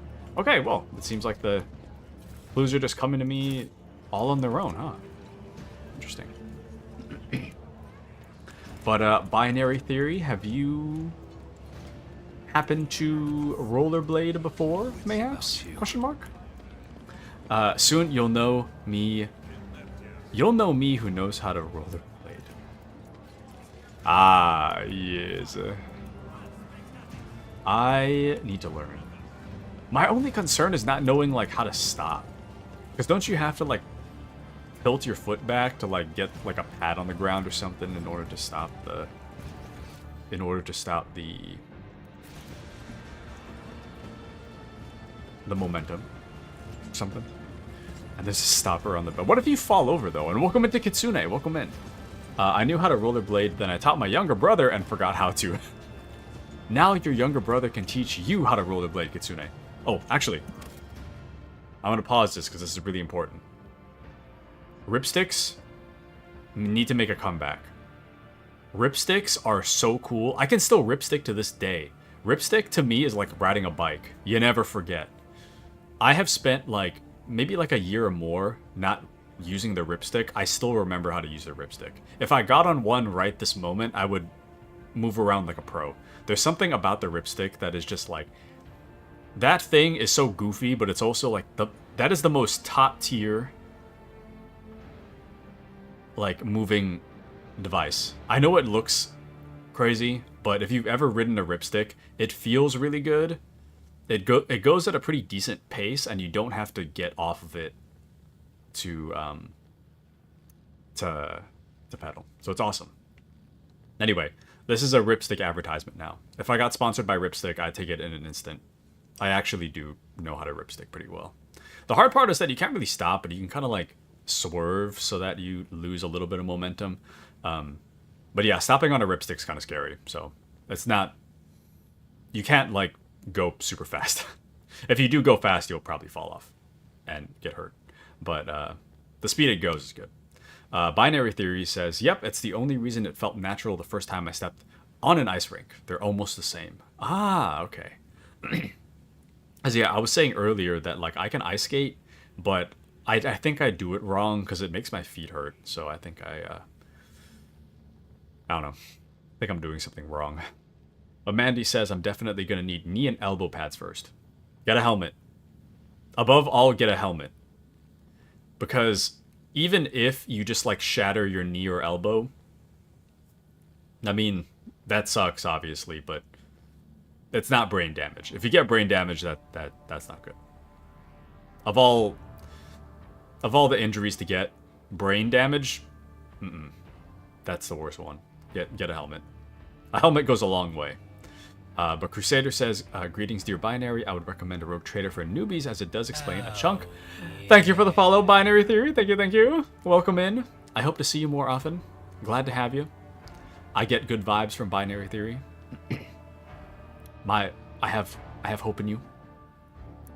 I would recommend Rogue Trader for newbies as it does explain a chunk of current age Warhammer 40k lore, but be warned there is quite a bit of reading and patience involved for this game. There is quite a large amount of stuff happening currently, not to mention what has happened in the past. Oh wait. What?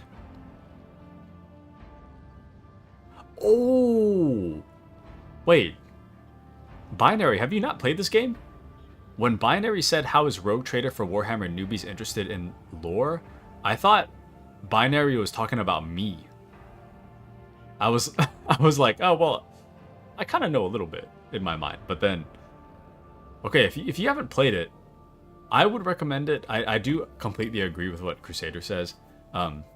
There is a lot of reading and patience, but ultimately it is a fun game, I'd say. But yeah, a lot of reading.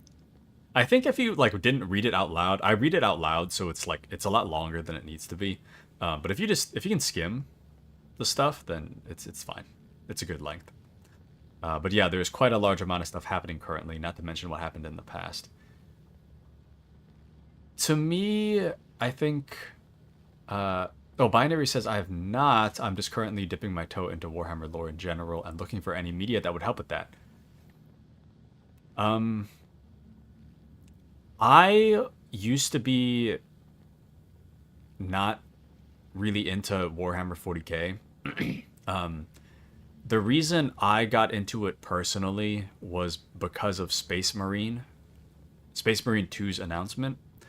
Because I'm a Gears of War fan, and that since Gears of War is going through kind of a drought of games right now, Space Marine seemed like Gears of War-esque. So I played Space Marine 1, I played Space Marine 2, and I've played quite a few. I'd have to, hold on, I'm going to pull up my Steam real quick. I don't know why that got flagged, but that's good, don't worry. Okay, so here's the here's the Warhammer games I know, that I own. So I own Battle Sector, Bolt Gun, Chaos Gate. I didn't play that yet. Dark Tide, Gladius, Inquisitor, Rogue Trader, which is what we're doing now, and Space Marine 1 and 2, personally, I'd recommend whatever you... yeah, I guess, yeah, Rogue Trader is probably the best place to learn about lore if you're interested in lore. Ultimately, in my personal opinion, I think the most important thing is to pick something you find fun. Because if you want to know about lore but you don't like this kind of gameplay, then, you know, I wouldn't really recommend buying this game. The game is good, but, you know, if you're not really into it, then I wouldn't really recommend it. But if you're into, like, Left 4 Dead, I'd recommend Dark Tide. It's like Left 4 Dead, but better.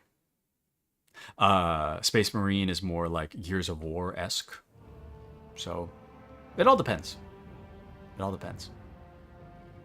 Anywho, but yeah, there's a lot happening currently. You're more than welcome to hang out with us and spectate and ask any questions. I might not be able to answer them, but I know Crusader could. So, but Mandy says, I just called Squigs Taku again.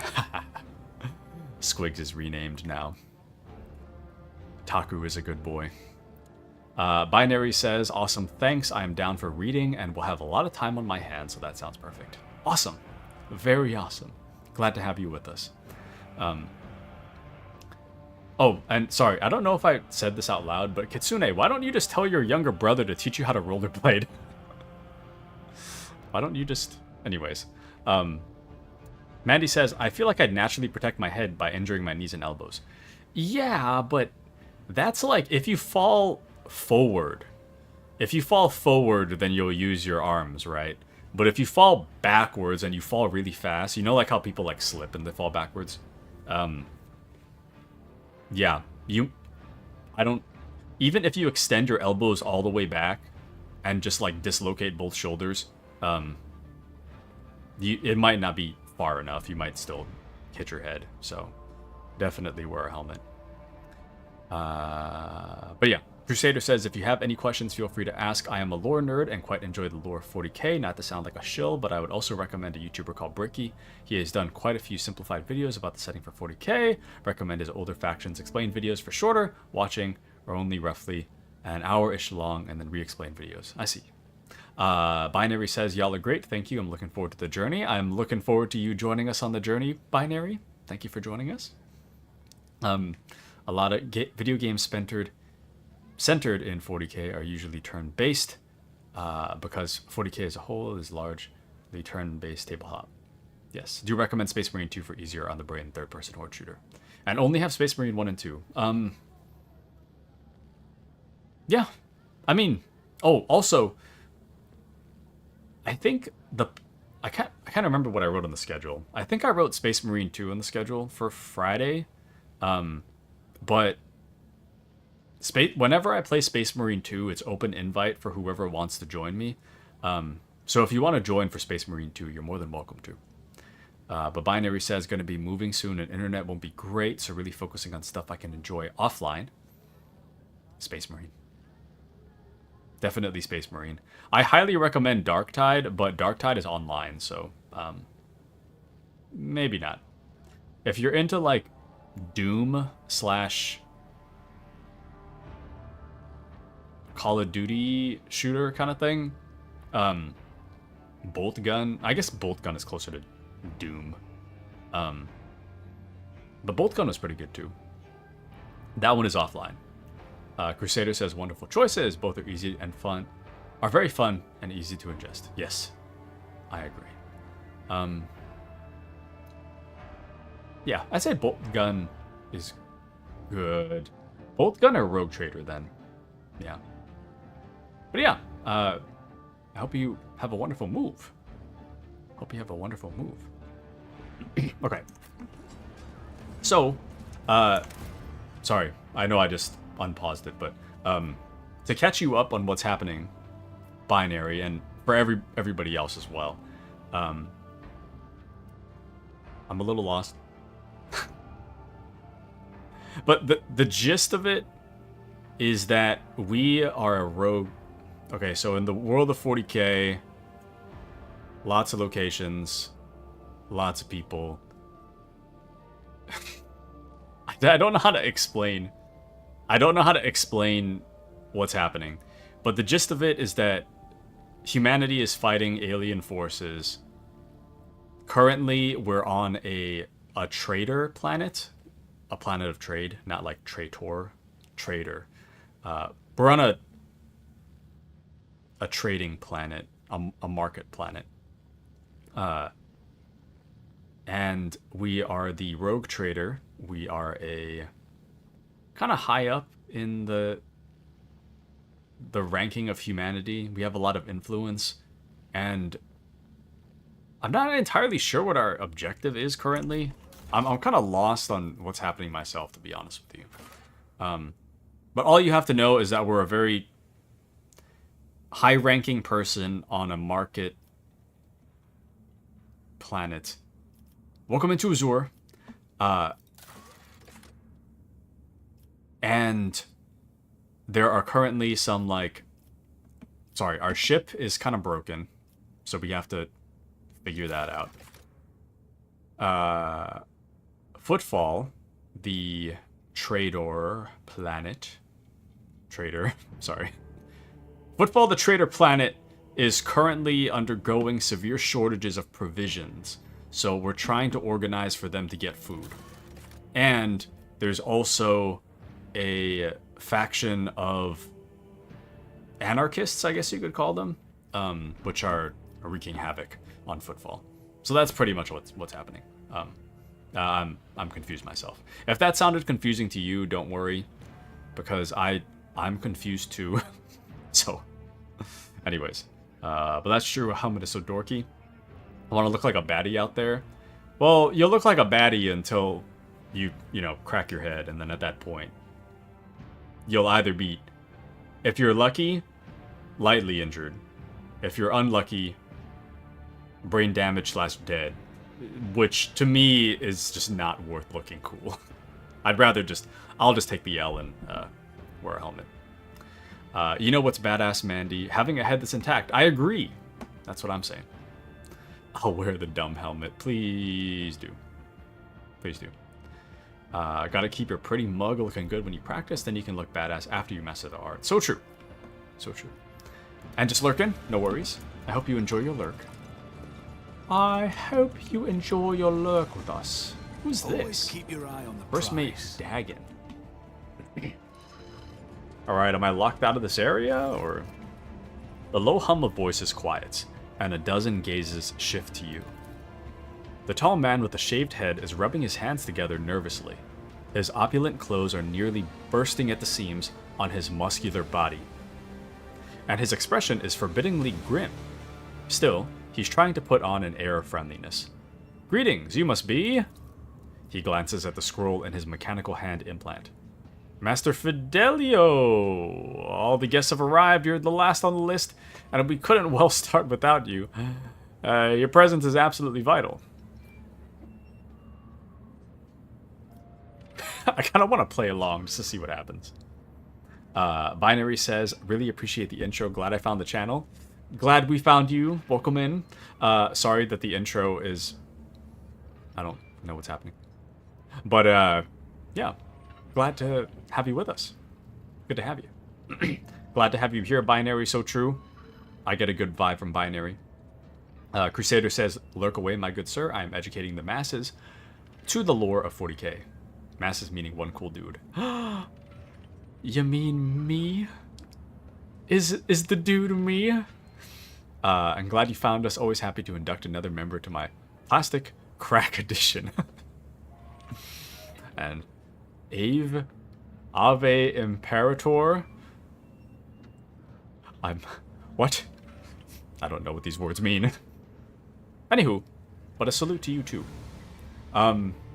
Should we just play along? I think it would be funnier.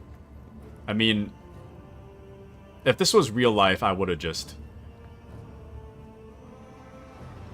If this was real life, I would obviously just correct them. But this is fiction, so...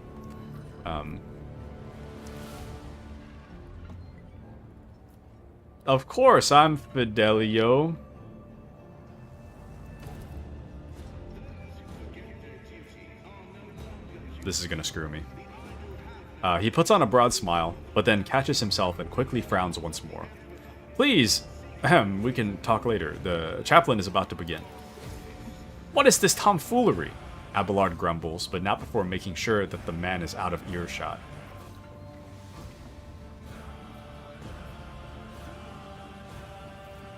Let's look around. The gathering you found yourself at seems refined and respectable at first glance. The decorations and the attendees' clothes speak of wealth, and so does the location, which isn't far from the Liege's residence. But you notice that most of those gathered are of rather imposing physique. Many of them have scars and military-grade implants. Several of the guests look like they are covering the exit. A few are clearly carrying concealed weapons. Your appearance has definitely attracted everyone's attention.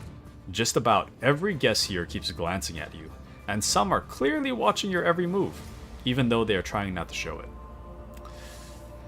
I wonder who this Fidelio is, and why they cannot start proceedings until he or she appears. Judging by the way that fellow with the list was talking about this individual, it's someone very important, but it's not a name I've heard before. I have never heard the name before either. What is this place and what is going on here? I know nothing about the place, but I can feel that something's in the works here. I sense danger and opportunity. And the danger's a whole lot greater, she finishes grimly. I want to see what this is about. This is so dumb. You must be Fidelio, right? Yeah. I'm Fidelio. Oh, what a terrible, sorrowful day. We pay our respects to the life and soul of Footfall Society, a loyal servant of the Imperium, a generous benefactor who spared no expense to keep the fire of faith burning, and an example to all future generations, the most noble and unforgettable, Master Belardo. This loss, the fussy administratum clerk speaks in a strained voice, and keeps peeking at the paper with text on it. His speech drags on and on, blending into a monotonous cascade of praises of the late Master Belardo. Also, at Binary Theory, the really nice thing about Rogue Trader is that when they tell you stuff, see how this is orange? You can highlight your mouse over it and it'll tell you what it means. So if you don't know what the Imperium is, it just gives you the definition and explains it for you, that's really, really helpful. But yeah, it's super nifty. Super, super nifty. So, in case you were confused by stuff, I don't really look at it too often nowadays, but anyways. Imperium of Man. Galaxy-spanning interstellar human empire ruled by the living god known as the Emperor of Mankind. And Adeptus Administratum is the bureaucratic organization of the Imperium responsible for levying tithes, distributing resources, and performing countless other administrative functions. Okay. So let us offer a prayer to the Emperor for the repose of Master Belardo's soul and the prosperity of his heirs. I now pass you over to our most reverend chaplain. The hell is repose? A formidable man, dressed in the attire of an ecclesiarchy missionary, glares at the gathered crowd. And here you all are, you vultures. Let's offer a prayer then. But if you think that the Emperor, or the messenger of his will, in other words myself, does not see into your vile souls, you are sorely mistaken. You don't know that I'm not the guy, right? Chaplain looks at you and gives a slight nod.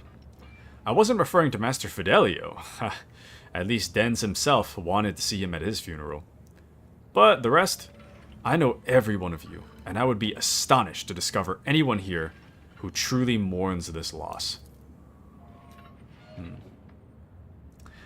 So go ahead. Pray for Belardo's soul. Soon the flames will take him. A fitting end for a life like his.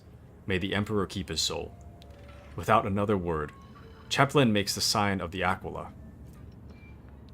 and pointedly turns away from the attendees. What? So, did I just walk into a funeral? Whispers told me how. There's an odd smell to this amasec. It seems very likely that the drink has been poisoned. What is happening? So this quest is called Underworld. A strange ceremony is taking place in the heart of Footfall. What will happen if the rogue trader decides to join the proceedings?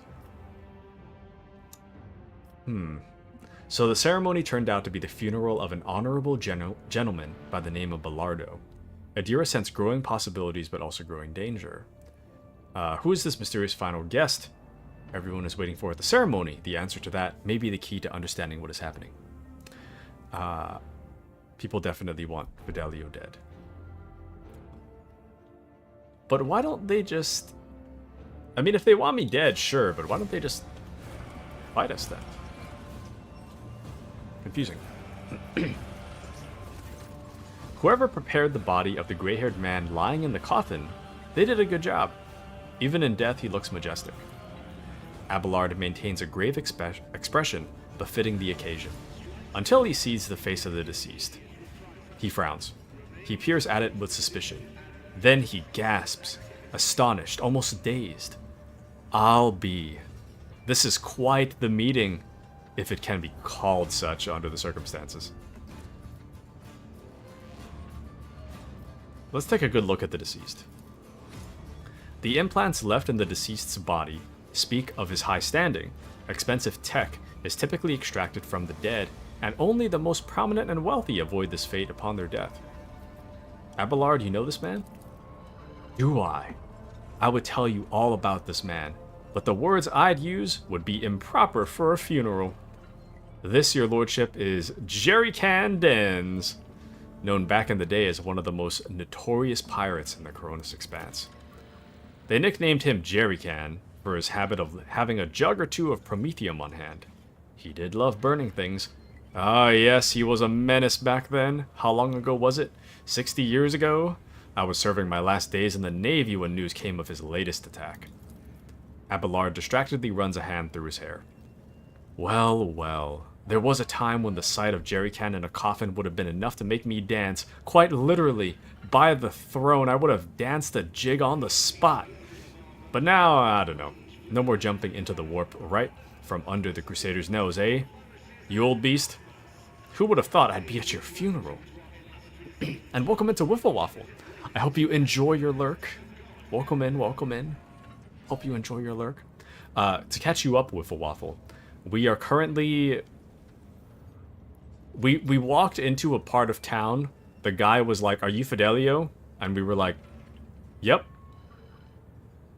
And now we're a part of some dead guy's funeral. So, do I know anyone here? Nope. Do I know who Fidelio is? Not really. But we're pretending our name is Fidelio and we're attending this funeral. So, yeah. This is very grand for a pirate's funeral. Is this normal for Footfall? Folks on Footfall are known to turn a blind eye to many things, but even the locals aren't so unscrupulous as to honor pirate scum a few paces away from the liege's residence. But no one has heard of Dens for so many decades, I barely recognized him myself, and I've seen his face on Picts a fair few times back then. I assume he retired and started a more or less honest life under a new name. What was it they were calling him? Master Belardo? Oh, I thought his real name was Belardo. Now I remember, Reverend Hieronymus mentioned the name Master Belardo as one of the biggest donors to the temple. Cool. Wiffle Waffle says that sounds like a good way to get killed. It seems, based on what we've managed to tell, it seems that everybody... We're pretending to be some guy named... what was it? Anyway. What was her name? Fidelio. We're pretending to be Fidelio. We observed that there's poisoned drinks. They want us dead. But it's just strange that they're not attacking us outright. Very strange. Yes, yes, ahem, our good old Den's croaked, you see. Kaz Belardo. Let's check the Book of Remembrance. Among the words of the parting and praise for the deceased, letters are crabbed and barely legible. First entry stands out, repentance. Repentance could have some connection to the Fidelio mystery. Sorry, I was reading this really quick because I thought it would disappear. But now it's here for a long time. Among the words of parting and praise for the deceased, the fresh entry stands out, repentance, with a signature underneath, Fid. The letters are crabbed and barely legible. Oh no. Oh no. A local servitor bearing the crest of the Administratum Services. I kind of feel like if we tried to leave, they'd probably shoot us. This is intriguing. Well, let's not go that way. There's a trap on the ground. Actually, I could probably disarm it. Yeah, we'll be alright. Alright, go disarm that. We should... I'd better fine. myself through Probably. my service. The self-firing trap wasn't placed here by accident. Well, thankfully it didn't kill me, so... Oh! Okay, I didn't mean to...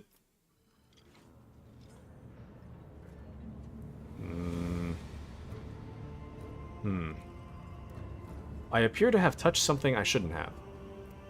You hear someone delicately clearing their throat. The source of the sound turns out to be the Administratum clerk you saw next to the chaplain.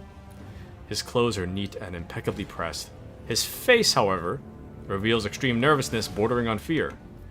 My good Master Fidelio, I do hope you're satisfied with the services provided by our establishment. He leans in a little closer and whispers, "If you help me. But please keep your voice down. We can't let anyone hear us. It's a matter of life and death."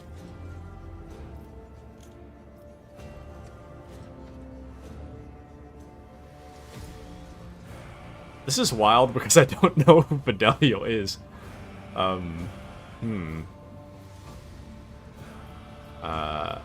What's the matter? The clerk wipes the sweat from his brow nervously.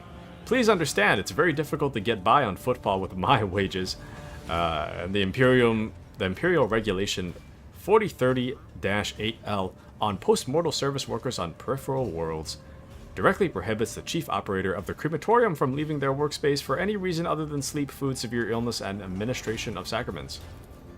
Therefore, I am forced, practically forced, to look for other sources of income that allow me to stay within the walls of this here establishment. I've set up a little, shall we say, enterprise. I replace the implants of the deceased with identical replicas and sell them to the right people when I have a shipment ready. I had just prepared the newest batch of superb, unique implants of the highest quality, but I got careless. I used my first sick leave in 4 standard years. Insane. And it was on that very day that Master Bellardo passed away, and his family was quick to organize a ceremony in our crematorium. I simply didn't have time to prepare. And now, my container full of goods, it's in the furnace, and if you don't help me, they're gonna burn it any minute. Well, why?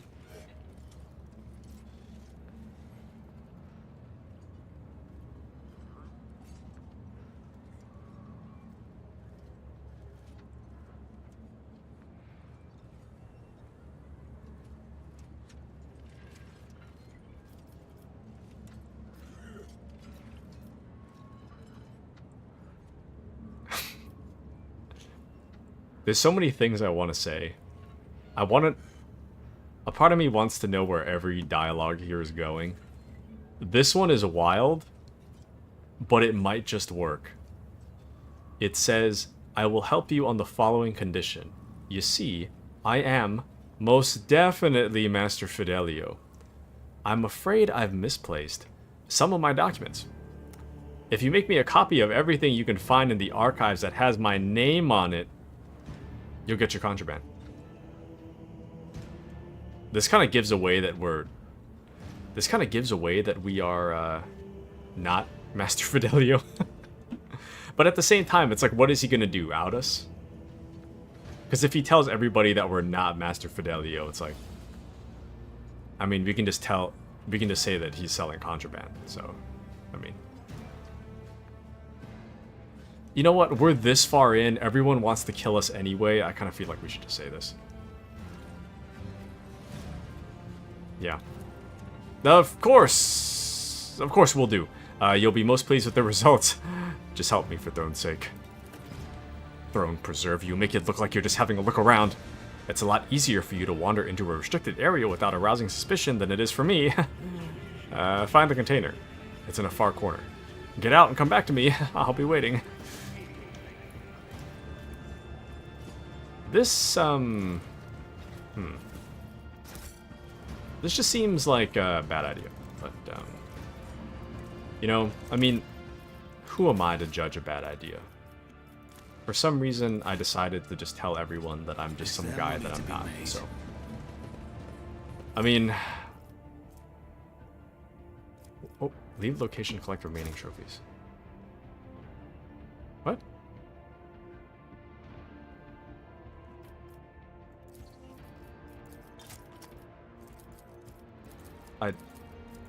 Huh?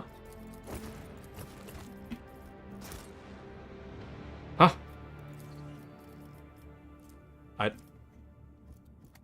What? Okay, I mean, to be fair, it doesn't really matter, right? If I left all that stuff behind, it doesn't really matter.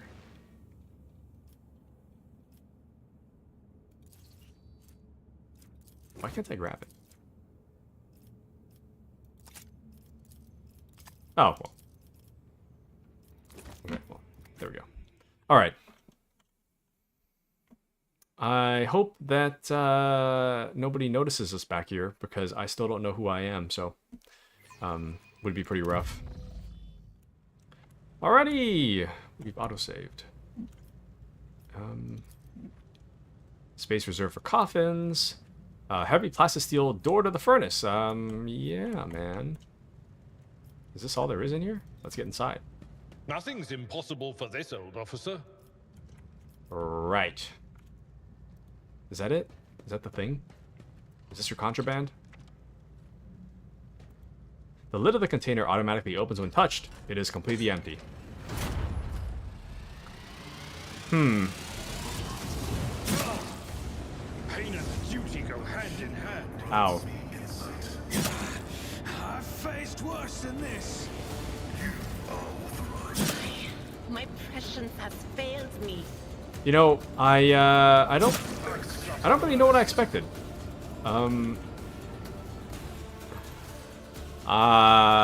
Yeah,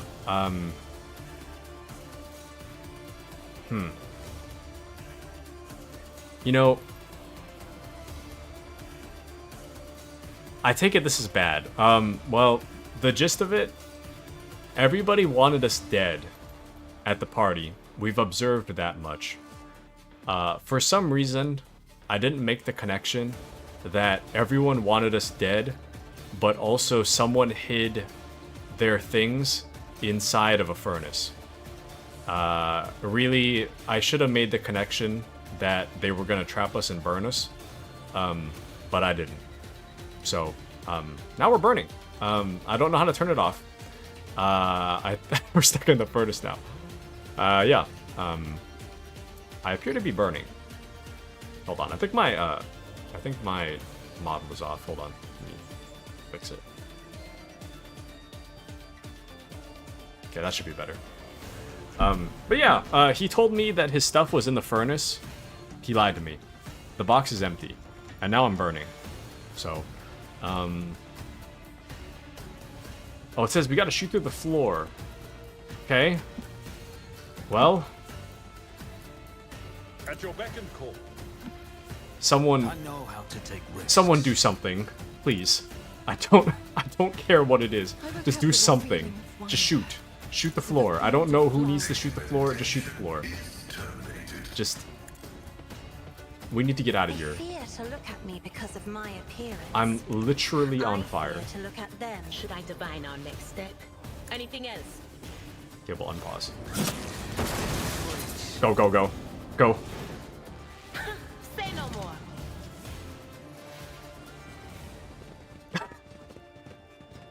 Dude, no way you're taking my stuff. They're on fire, on fire. Put them out, quick. The voices come to you through streams of something thick and foul. Your eyes are covered with whatever unbidden saviors saw fit to splash over your head. Oh, they're good guys. You can do this, thank you. We just barely got... I thought these were, like, partygoers. Interesting. I kind of wish I talked to more people at the party now. Oh, also another thing. I haven't said this for a while, but since Binary's here, I should probably re-announce this. For the most part, any mistake I make, I'm keeping it. It doesn't matter if it locks us out of content. It doesn't matter if it goes really bad. I'm gonna keep the choice. So in this case, we're keeping it. Even though it was a really stupid thing to fall for. Anyways, okay, back to it.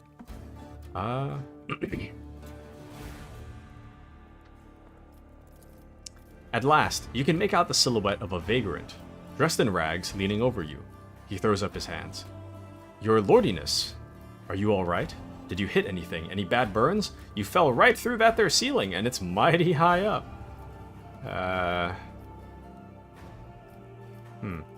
Die? They save us, we can be like, okay, you're dying now. Who are you and what are you doing down here? I respect it, thank you, thank you. Taku chooses suffering in his games? Yes. Or more like... I guess my thought is that if there's no real consequences to my choices, then there's no, like... I'm not worried about my choice if I know that I can undo it. If I just commit to never undoing the choice, then everything becomes a lot scarier. On top of that, the only thing that... Sorry, not on top of that. I will reverse choices if I misclicked. If I meant to press something else, but I accidentally pressed something I didn't mean to press, then I'll reverse it. But that's because I misclicked. But if I intended to make the choice and it backfired on me, then, you know, it is what it is. We live here is all, your lordiness. You see, these are old tunnels. They dug them back in Parsimus Dwayne's times, right through the asteroid. It is a little stuffy down here, but it's warmer than up in the big palaces on the surface. And it sure is warm under the crematorium surf furnace. They barely burn anyone up there, but they do fire it up often enough. And that's good enough for us. Sure, sometimes an odd smell makes it through the vents, like they're making roast. Makes your mouth water. But what can you do? That's the cost of comfort for you. Do you happen to know who Fidelio is? The vagrants look at each other in surprise. I mean, wasn't there that Fid lad used to live under the fifth void? And his hussy kept yelling all like, my Fido, Fidelio, Fid... Same deal, right?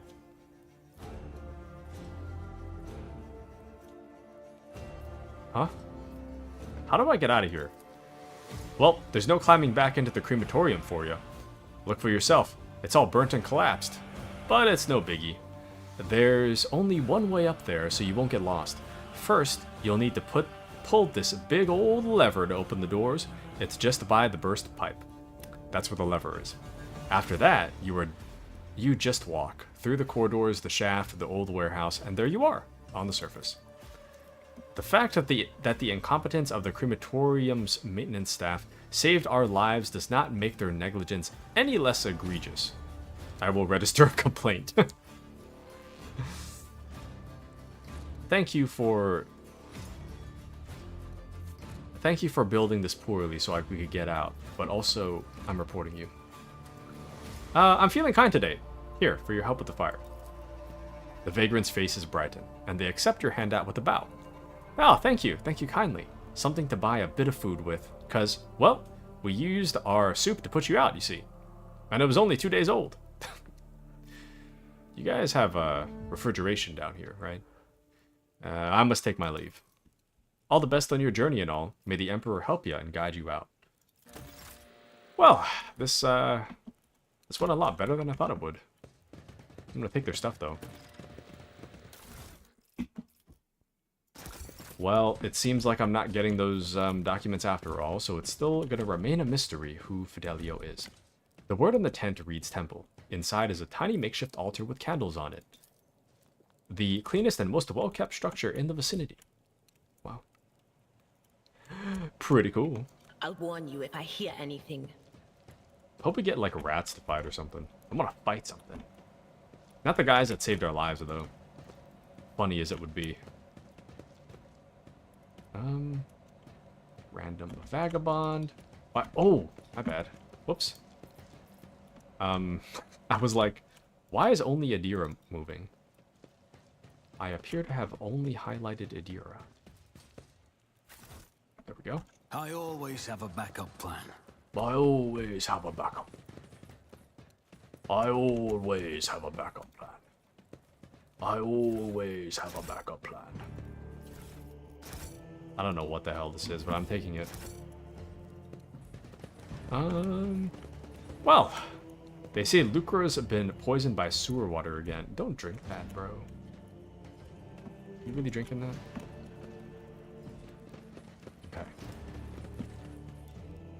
Okay. Nice. Free goodies. I'll take it.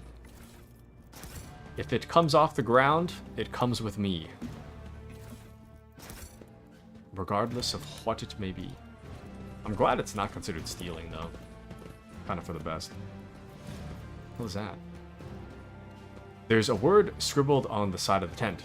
Library. The tent has half a dozen books titled Life of St. Drusus, High Gothic Alphabet, Properties of Real Valued Sequences and Functions, and Advanced Lecture Course. Guess there's nothing back here. I always keep my options open. I guess there's nothing back here after all. Let's use our athletics, I guess, Compared to to get across. naval service, that was barely a challenge.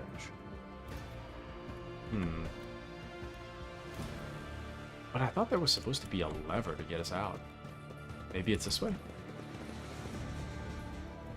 Can I? What? Can I?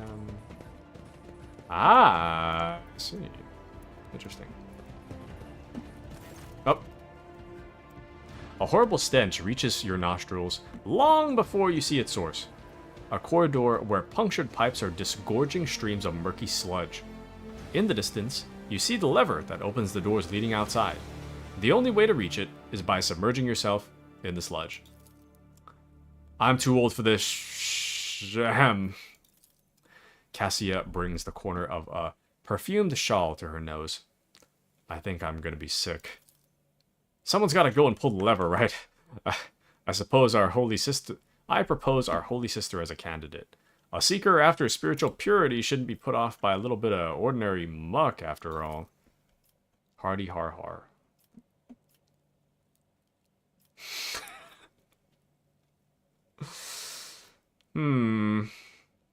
As everyone knows, the person who does all the dirty work for the rogue trader is his seneschal. Careful, Abelard. This is a family-friendly stream. Be careful, Abelard. You're at risk of a timeout. No, I'm just kidding. It's whatever. Pascal Matters Technology Forte.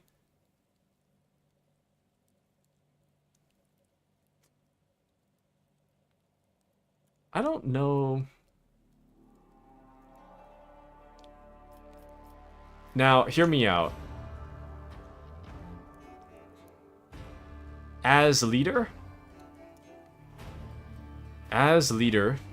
of the Von Valancius household, the Von Valancius dynasty, me, the Taku Von Valancius, it is important for me to set a good example for my subordinates. However, I have a seneschal. As everyone knows, the person who does all the dirty work for the rogue trader is his seneschal. I serve House Von Valancius. Abelard salutes you and marches onward with dignity. Thank you, Abelard.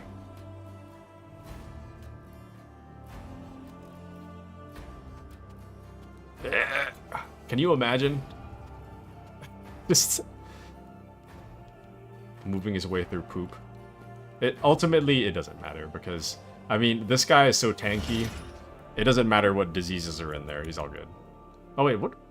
Is there something going on with you, Abelard? Sewer aroma. The unbearable smell of sewage. Only a thorough scrubbing back on board the ship will eliminate its lingering aroma. Minus 30 fellowship. Well, sorry, Abelard, but you are my seneschal. And thus, it was necessary for us to send you into the poop, you see. A very unfortunate circumstance. Experience. Nothing matters more. A very unfortunate circumstance, but, I mean, you know, what is he here for if not to go through sludge An for us? expected result. So, anywho, sire, you are much too royal to get yourself dirty for that. So true. Took one for the team. We're just sending this, like, I don't even know how old Abelard is. He's got to be like 100 something. We're just sending this old man to go, like, trudge through sludge. He took it like a champ, though, to be Rise fair. to the top, or He did get take it left like in a the champ. dust. A champ. No complaints whatsoever. I mean, he complained initially, but after I told him to do it, no complaints. It's just as you wish. Straight into the sewage. I think this is the right way. I don't think there's any other way. Yeah, okay, this is the right way. Yep, we're going the right way. Abelard is truly a loyal seneschal. Let us Now- see what I found. Oh, another trap. Okay, let's disarm the trap. Duty prevails. Yeah, I don't think I would have done that. If my boss was like, hey, can you go into this, like, actual sewage for me? I'd probably be like, no thank you. Respectfully, I decline. An assortment of parts for the void shield arrays. They look used, but still too new to be replaced. Interesting. Water purification unit. A device like this is supposed to be used for the needs of the station instead of gathering dust in a warehouse. Did we take that with us? I'd gladly take that with us if we could. Just gonna save just in case. We're probably at the surface by now. I believe he's in his 120s. Very fit for an officer his age. So I'm a little confused about, Always keep your eye on the price. So I know Space Marines kind of live indefinitely, and that it's not really known how old they can age because they're gonna die from combat before that ever happens. But what about normal humans that didn't undergo was it like the Rubicon surgery or whatever Space Marines do? If you didn't undergo the surgery, then how long is your lifespan for a regular human? If you're just born on like a random planet. Binary would be looking for a new boss. I would be gone. Yep. Oh. What'd I walk into? Move it, I said move it! If this inspection gets to the circuit station before we do, I'll have all of you recycled. You know, I was a little confused before, but ever since we started pretending to be someone random, I don't know what's happening anymore. I don't understand. Well. Yelling your brains out at servitors won't make them work faster. You know another way to get the lazy brutes to shift themselves? Well, I'm all ears. If the inspection sees a circuit station without a unit, they'll go to Vladimir with this. And if Vladimir finds out, he won't mince words. He'll give us the old Casabalican severance.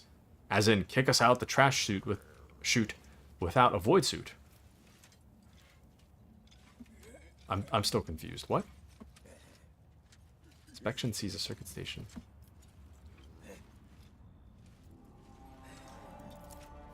Simmer down, we'll be fine. Back in my transport days, I'd show the inspection the same protection screen on 8 different sites, and I never got busted once. I seriously doubt that Vladimir's inspectors are any more diligent. They'll fall for our 1 support unit on 3 circuit stations. They won't notice a thing. Better worry about selling the 2 units that we bought. Who the throne is that? This goes beyond a violation of the right of operation. It downright stinks. I'm Fidelio.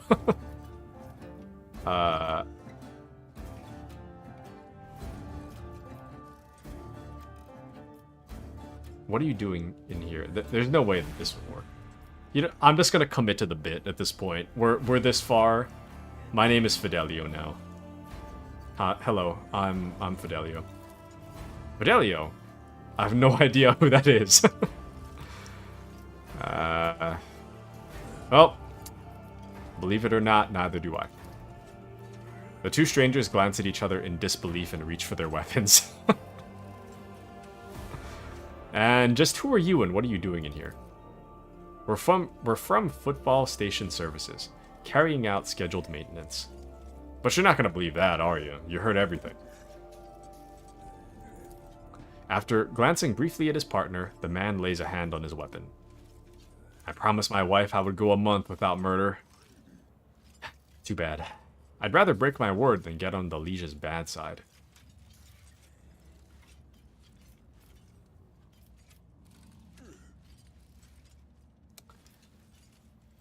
What is this? Look, all I did was stop by a funeral and introduce myself as Fidelio. Because of this, some people have attempted to burn me alive, others have drenched me in soil, and now thieving utility workers want to murder me. This is starting to feel like a bad joke. How about I just go on my merry way? The two of them look at each other. Sure. By all means, go right ahead. Then they immediately point their guns at you. Just kidding. Sorry. But it's a trash chute for you. Damn it. Make the spoils that much sweeter. Well, I don't know what this side quest is. I don't know how we ended up on this side quest. I think this is my favorite side quest so far. I have no clue how we... This is the most bizarre predicament that I can remember getting into in any game in recent memory. This is just... I don't know what the hell's happening right now. I'm all for it, but... genuine chaos.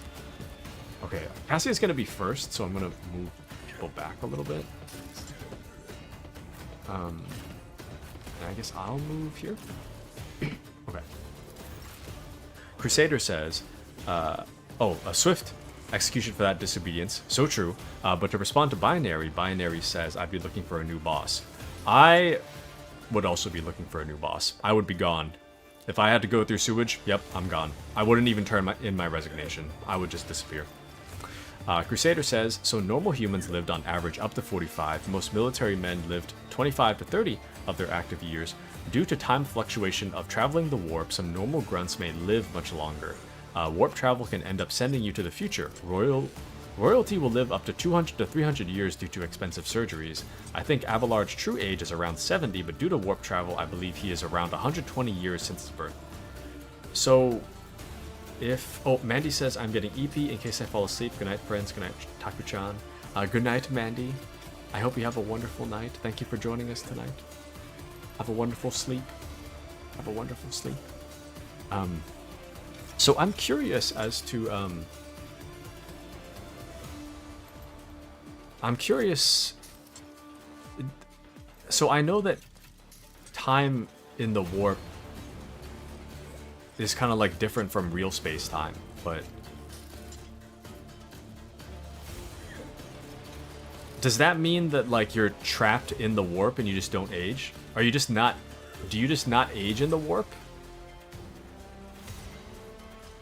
Okay, so I guess what I'm trying to ask is, like, if I went into the warp for 5 minutes, is it possible for me to emerge from the warp, like, 50 years from when I went in, if I've only been in the warp for 5 minutes?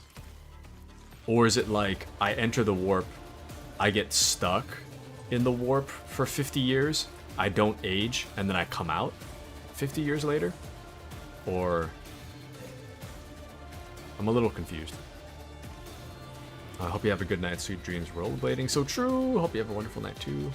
How nice, Crusader. How nice. How nice. Also,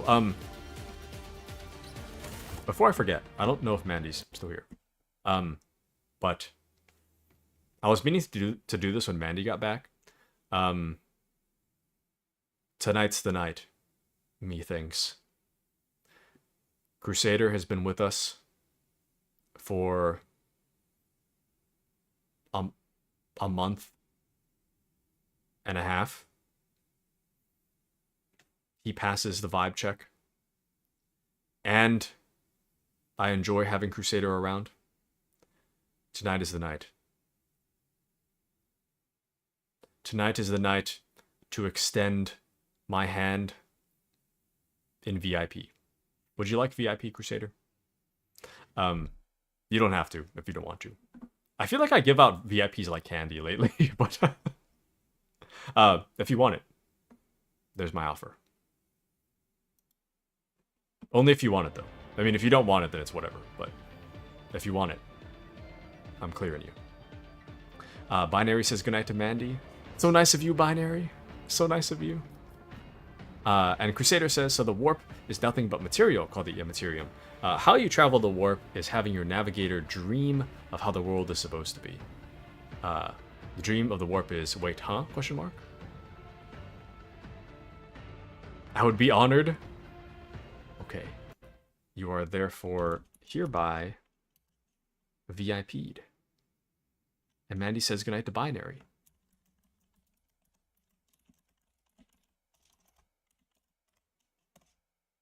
Congrats, you are now officially a VIP. I don't actually know how many of those I have, but I kind of feel like I should use them since I got them, you know. Anyways, but yeah, I try to give it. I mean, VIP is kind of. I haven't really made up a rule set for it, but the gist of it is that if you've been here for a while, and you pass the vibe check, and you're also pretty consistent, I'll just hand them out. So. And Crusader's been here for a little over a month and is really consistent and has talked quite a bit. So there it is. It's all good. Anyways, but yeah, you are now VIP. But going back to the warp though, so does the navigator just make stuff up and that's like how you emerge? Like, how does the navigator know what the world's supposed to look like? You know? Can the navigator just, like, see from the warp out into real space? Is that how this works? Excuse me. Crusader says, my liege, you make my heart swell with honor and joy. I try. What can I say? I try. Dakung says, by the Emperor's light... Sorry, Dakung's on YouTube right now. Dakung says, by the Emperor's holy light, I come bearing battle blessings. May his divine favor steel thy resolve for the crusades ahead. Welcome in, Dakung. Very good to see you. Very good to see you. Emperor's light be with you too, battle brother. But yeah, I hope you have a wonderful time with us. We're rogue tradering tonight. Crusader says, I promise to uphold the honor of the esteemed house of you. I try. I try to be esteemed. But, no, of course. Thank you. Thank you, Crusader. Anyway. But, yeah. Binary says, I heard the warp described as a psychic space hell. I don't quite understand the warp. It kind of does seem like psychic space hell, but it's very... I don't know. Okay, so on top of that, isn't the warp like a thing in Warhammer? Like not 40k, but like in fantasy Warhammer? Isn't like the warp and the forces of... Sorry. The forces of chaos, they come from the warp, don't they? And the forces of chaos exist in Warhammer and Warhammer 40k. So then does that mean there's a warp in Fantasy Warhammer? And as far as I'm aware, I think that at some point, the Warhammer and Warhammer 40k universes were considered connected, but then that was retconned, and then they're considered two separate IPs, completely separate universes. So does that mean that they're not related? But then why would you make Forces of Chaos in both IPs? I don't know how it works. But Binary says, oh, I thought fantasy and 40k are only separated by time. I thought so too for a while, and I think at one point that was true, that they were separated by time, but I think that was retconned. I think later on Games Workshop was like, no, they're separate IP, separate universe. Personally, I think it would have been cooler if they were considered the same universe somehow. I don't know how that would work, but I don't know. Or maybe it would be cool to me. This is my headcanon. This is not true. This is just my what I think would be cool as a headcanon. I think it would be really, really cool if they are considered separate universes, but they share the same warp. I think that would be really, really cool. You know? So that they don't need to be fully connected, but technically, maybe like, I don't know, maybe like a void ship could enter the warp from 40k and end up in Fantasy Warhammer. That'd be super cool. Kind of would break canon, but it would be really cool if it were true. But anyways, yeah, sorry, I don't fully understand warp myself, but I think Crusader might. Maybe Crusader's typing up an explanation. I'm not sure. But anyways, back to it. So this is what the combat looks like at Binary. I don't know if you've played XCOM or Wasteland 3 or any game like that, but this is all like turn-based. It looks a little complicated when you see it for the first time, but it's not too bad. It is still like a little bit complicated, but it's not too bad. If you've been staring at it long enough, you know what most of the buttons do. So it's no big deal. Anyways, let me I'm gonna establish a front line. We'll call this the front line. We shall call this, I guess, no, we'll call this rear, I guess. And then since I'm defending, I'll call that back line. So we have better cover. I don't really want myself to get hit, so we'll do this. This kind of sucks, though. They're servitors. Damn, how much health do these guys have? Oh, they have a lot of health, actually. Damn. Okay, well.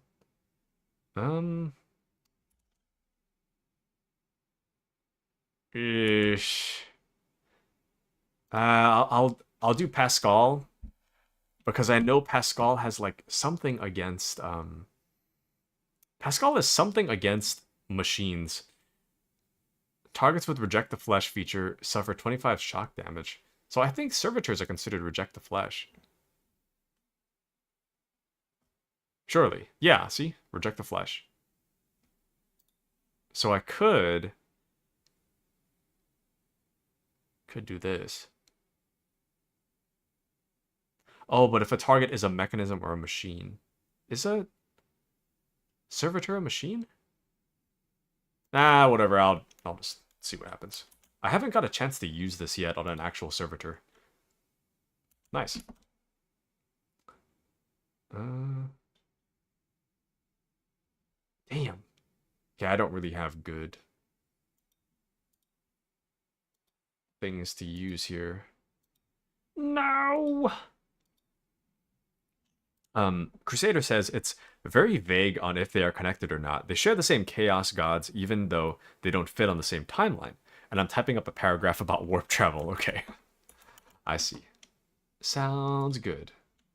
Sounds very good. Okay. I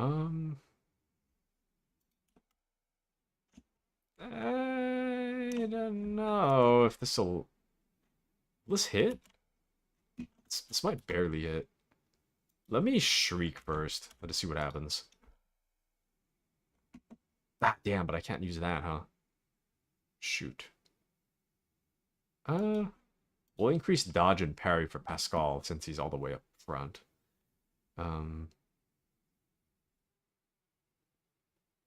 And precise attack. Oh, that's for me. My bad. Whoops. Whoopsie. I'm looking like a fool currently.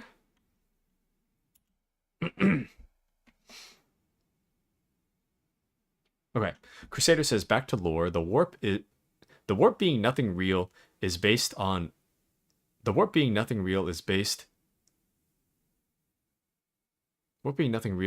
on all of the emotions of the people living back in the material realm, the real world. When the navigator dreams, whatever they dream of is reality while you're in the warp. Thus, if the navigator dreams of somebody having a third arm, they end up having the third arm. This doesn't happen very often because of how shrewd navigators are at trying to discern the warp from reality.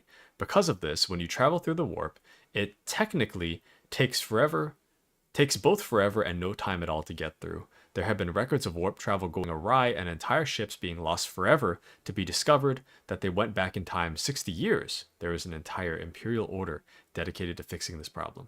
And sorry for how big it is. No worries. No worries. Very informative. Thank you for sharing. Thank you, thank you. Very interesting. Very interesting indeed.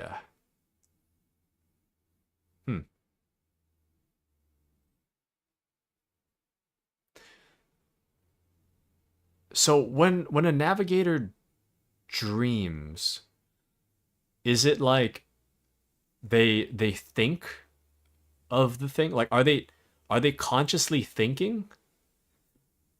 Or are they like when you fall asleep you dream? Is it like that? Because you say that navigators are trying to discern warp from reality, but then that kind of implies that they play some kind of like active role in the dream then, right? But Crusader says that psychic space hell is a perfect description. Aha, perfect. And Dakung says, I think I'll watch while eating. I haven't had a single bite since morning due to streaming. You need to eat. Definitely eat. Eat. Never deprive yourself of food, I say, even though I do it all the time when I stream. Speaking of which, I didn't take my... Oh, I need to take my dishes to the sink, actually. Whoops. Actually, yeah, I gotta do that real quick. Hold on, sorry. I'll be 2 seconds. Hold on.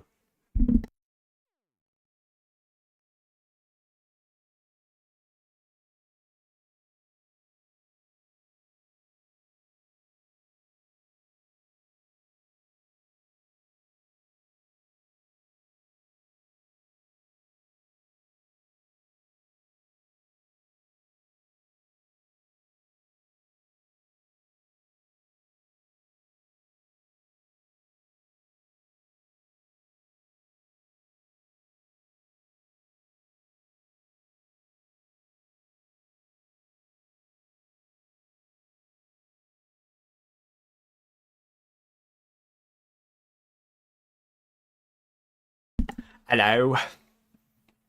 Okay, sorry about that. Okay, I'm back. Let's see. These guys are just tanky. I don't think they're that powerful, but damn, they take a lot of... They take a lot of damage, huh? Okay, let's just buff everybody. Just gonna buff Abelard. I'm just gonna have Abelard charge in as usual. It's only 4% increase, but yeah, better than nothing, you know. Just infinitely buff Abelard. It might work out well though that these servitors are coming closer, being that Abelard can just slash them all. But Crusader said... Oh, not bad. What? Huh? Oh, it's a clerk. Okay. I was like, how did a servitor use a med kit? But yeah, it's a... Okay. Crusader says, depending on how skilled the navigator is, will show how grounded reality is in the warp. Your navigator uses her ability to paint as a conscious medium to secure your warp travel. Weaker navigators usually fall into a sleep and subconsciously protect the ship. Because it's based on their subconscious, they are there are usually more than one navigator so that they dream together to keep each other in check. Ah, okay. Thank you, Crusader. That makes a lot more sense now.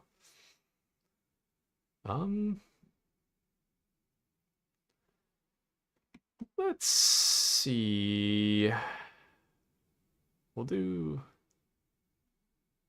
Oh, we're Pascal, actually. Can I walk there without triggering a... Oh, we'll be fine. It's fine. We're probably fine. Oh, yeah. Oh, no! Oh, baby, you missed. It was almost sketchy, but we're still good. Nice. Very, very nice.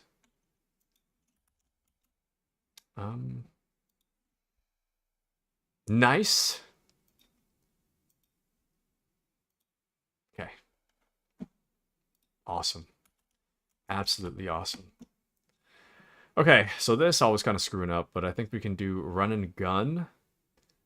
So that next attack is -1 AP. And I think...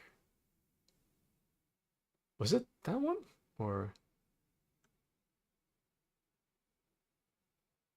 Was it dash? I think one of them stops... Oh yeah, there it is. Does not count toward attack limit. That's what I wanted.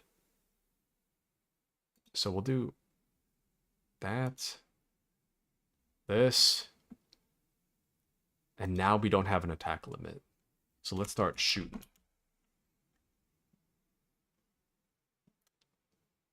I'm not too worried about that guy. He's right next to Abelard, so it's all good. It's all good. But Dakung says, by the way, is there any information about playing Darktide together or perhaps Vermintide 2? Currently, I'm grinding achievements in Vermintide 2. You know, now that I think about it, I haven't played Darktide on stream for a while, huh? Let me think. There's no word on it currently. I could add it to the schedule for... at the earliest, Saturday. At the latest, next Friday, maybe. That seems kind of far away, though. Next week, Friday. And indeed, it has been a while since they had a Darktide stream. I've been focusing on Space Marine 2 lately, but Saturday is a variety stream. It's just going to go based on what I feel like playing. Honestly, it's probably going to end up being...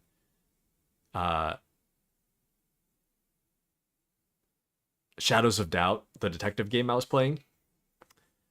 I think what I'll likely do is I'll likely play Shadows of Doubt until I solve the case we're stuck on.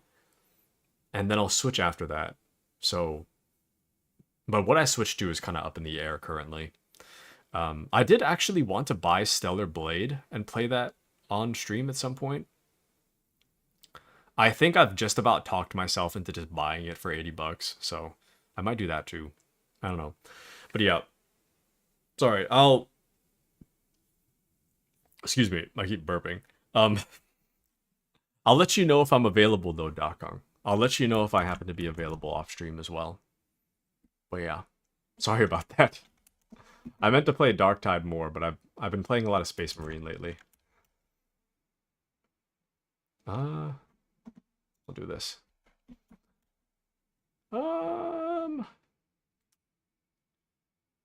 What can I do here? I guess I'll just slash this guy. Actually, wait. Let's try this. We'll move forward. Make this guy our sworn enemy. I will Reckless Strike. Let's go. Damn. 77 damage. Okay, we will endure. We will Daring Breach to get everything back. And I'll just run straight in there. Let's go. Let's do it.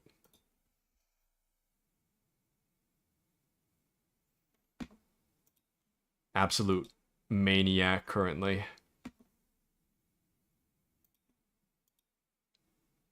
Got him. I don't know about this servitor, but honestly, Abelard's so good at block and parry, it doesn't really matter if this guy tries to hit us anyways. Even if he tries, we'll probably block it, so it's no big deal. But Crusader says the less grounded reality is, the more likely a demon incursion can happen and invade your ship, dooming it to burn in the warp. Ah. So does that mean that demons are just wandering around in the warp then? Aimlessly? And Dakung says a most noble course of action that focus upon Space Marine 2 aligns with the sacred wisdom of the Codex Astartes. The Emperor's light shines upon thy dedication. And sure, brother. Okay. Thank you, Dakung. So sorry about that. Usually I'm like really on top of Dark Tide, but yeah, Space Marine has just been taking up so much of the schedule lately. I've been really into Space Marine lately. It's been all I've been thinking about. Oh, can I see Abelard? I can. Nice.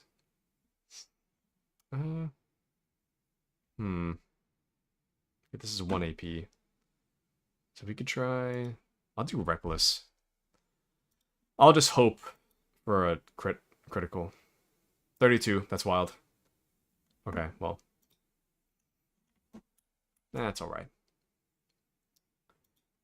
I'll push Pascal.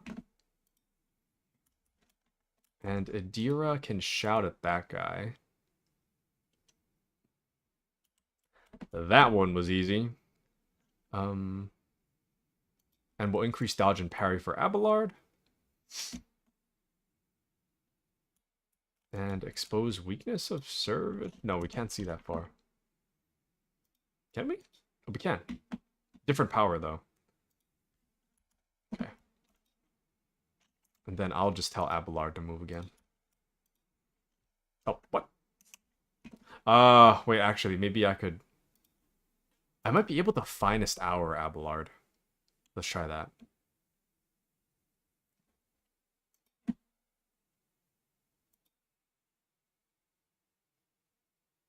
Let's go, dude. Get wrecked. Alright. We finally got out of it. Very, very nice. Okay. Crusader says, wandering is the best way to describe it. Because it is another reality that doesn't adhere to our laws, it's hard to describe. It is divided up into roughly 4 sections, each devoted to one of the 4 chaos gods. These territories grow and shrink with the god's power and influence over the real world. Ah. Thank you, Crusader. That makes a bit more sense to me now. Okay. The heavy containers are firmly...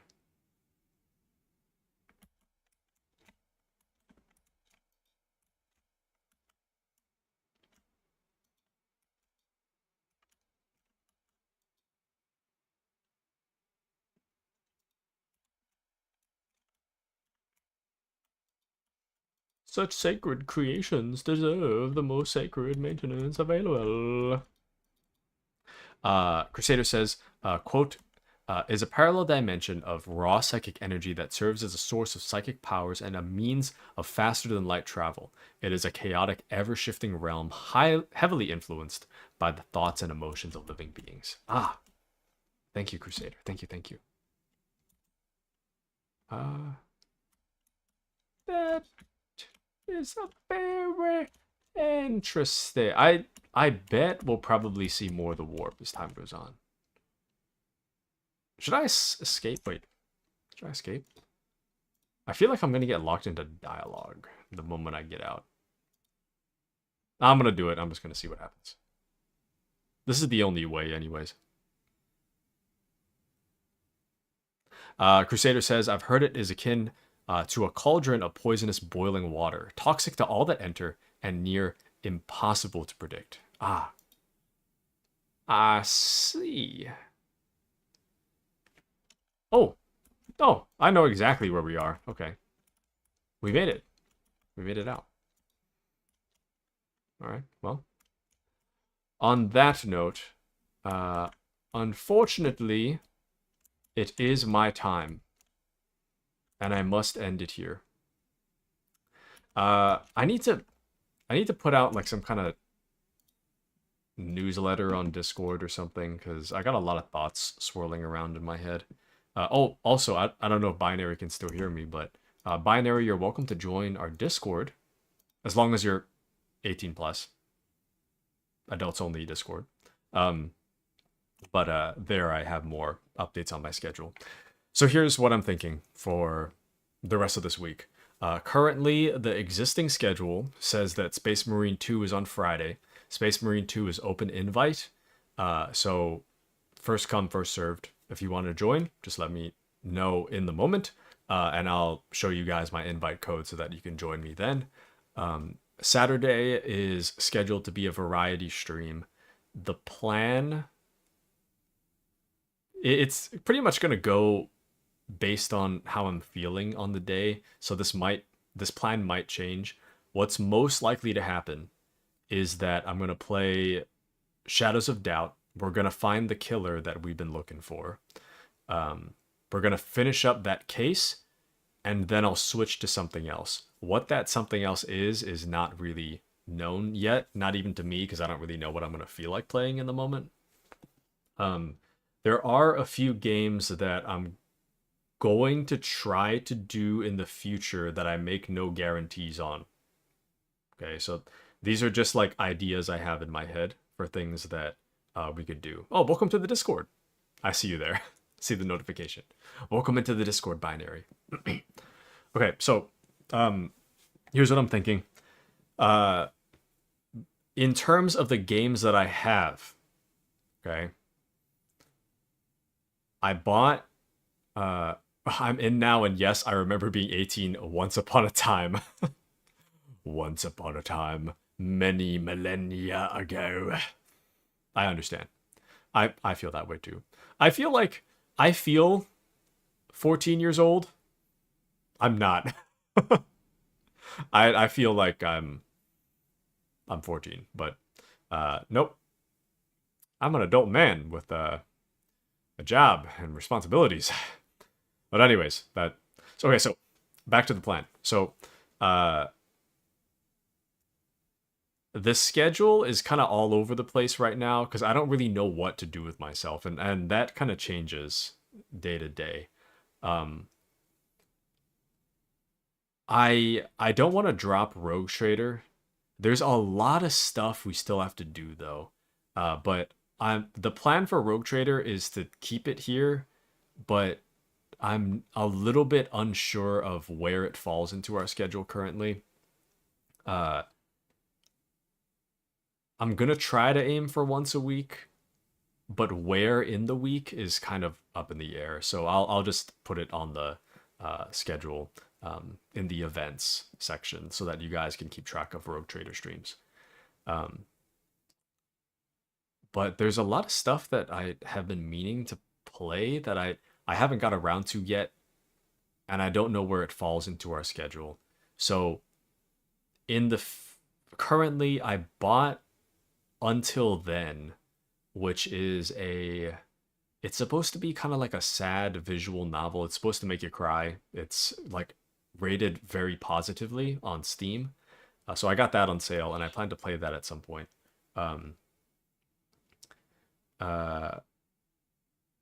And the other game, I was considering buying Stellar Blade at some point. And Stellar Blade, that is a bit of a commitment. I haven't bought it yet, but I think it would be a fun game for everybody. So I'm considering that as well. The biggest thing that I need to plan around is late August. For those of you that know Taku game lore, I'm a huge Metal Gear fan. Metal Gear Solid 3 Remake is going to be dropping at the end of August. If it is stable, I'm going to do it immediately. But only if it's stable. If it's not stable, I'm going to wait. But if it happens to release stable, like not a whole lot of bugs, then I'm just gonna jump straight in. In which case we're gonna have a Metal Gear. Metal Gear is gonna take over the schedule until it's done. So kind of unsure about what's happening, but I'll keep you guys updated on the event section of my Discord. The streams are still happening. It's just what we do in the day-to-day that's kind of like, I'm not really sure about that yet. Another thing I was throwing around, I might put out a poll for this in the Discord, but there's a game called Abiotic Factor that I was considering playing.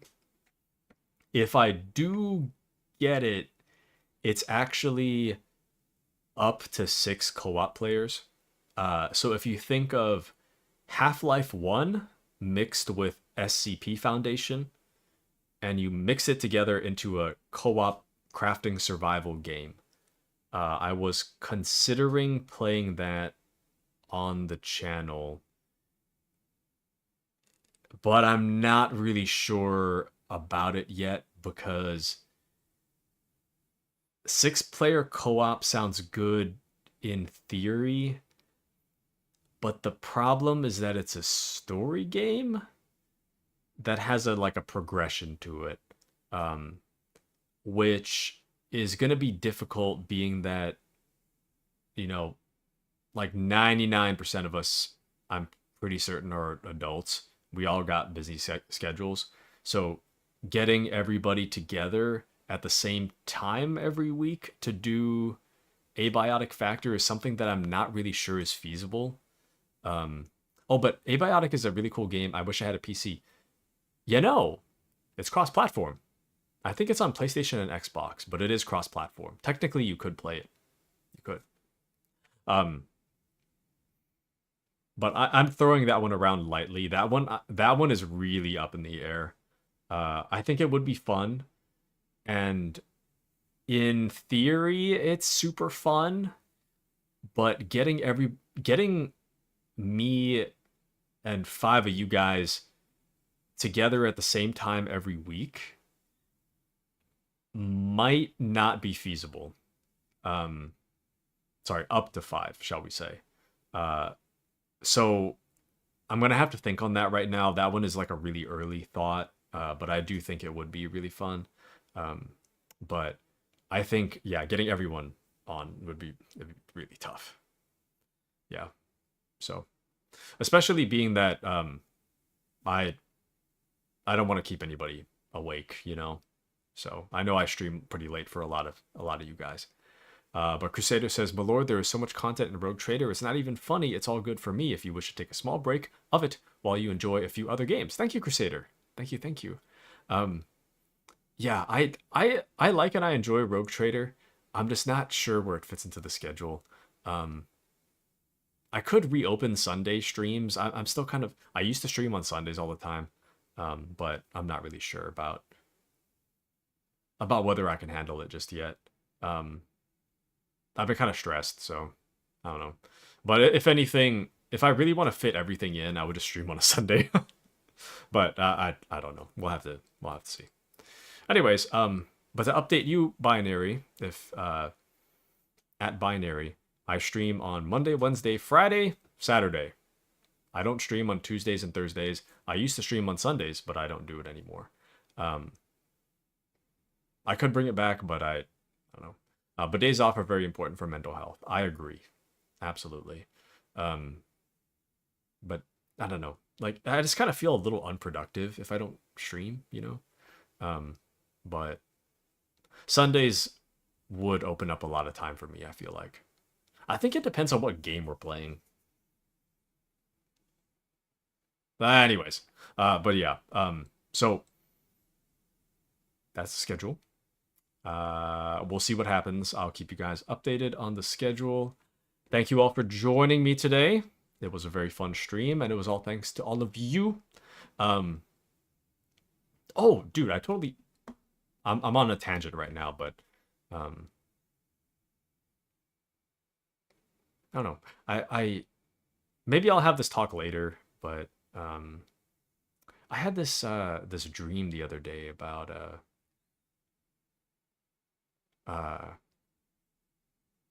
or sorry, not this dream. I had this thought like last night or the night before about how what was that quote? Something about uh like any man can overcome adversity, but the true strength of someone's character is when they have power. Something to that effect.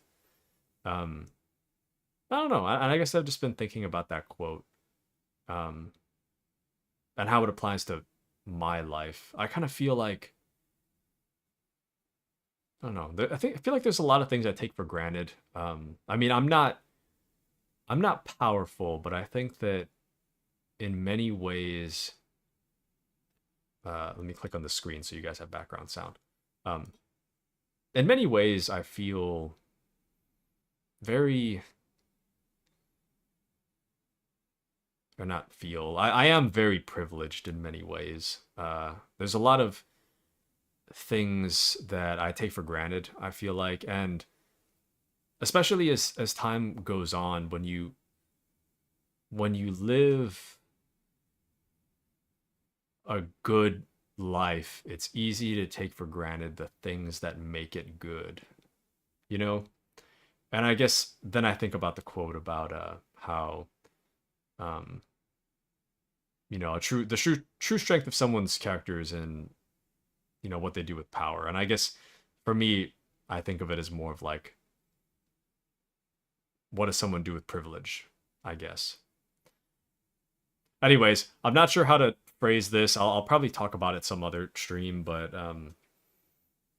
all this is to say that, in analyzing myself, I kind of feel like you guys, like I said, you guys really do make the streams. And I feel like in some ways I kind of take you guys for granted, So this is all to say, heartfelt thank you from you guys, for you guys joining me all the time. It's very nice to have you guys all with me, and I hope to have more fun adventures with you guys with me. But yeah, so I feel like I've said thank you before, but I feel like it hasn't really been that heartfelt for a while. So, but yeah, how poetic sire, very well put. Thank you. I try.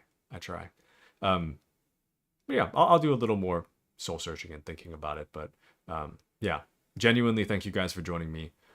This also extends to you, Binary Theory. I know you literally just got here like an hour ago, but thank you to you too as well for joining us tonight.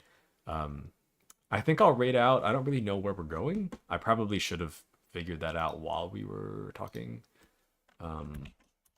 Let's find a place. Let's find a place to go. The real question is, where, he says, stroking his chin hairs. Grizz is streaming. Guess we're gonna go see Grizz.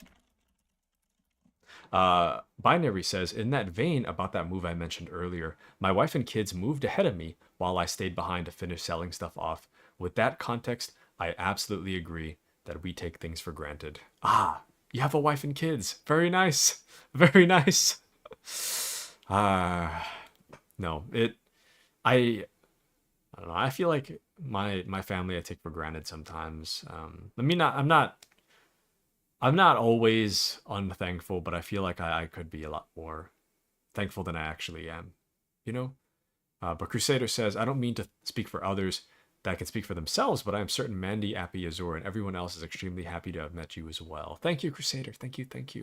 No, I'm happy to have met you guys. My life would certainly be in an entirely different place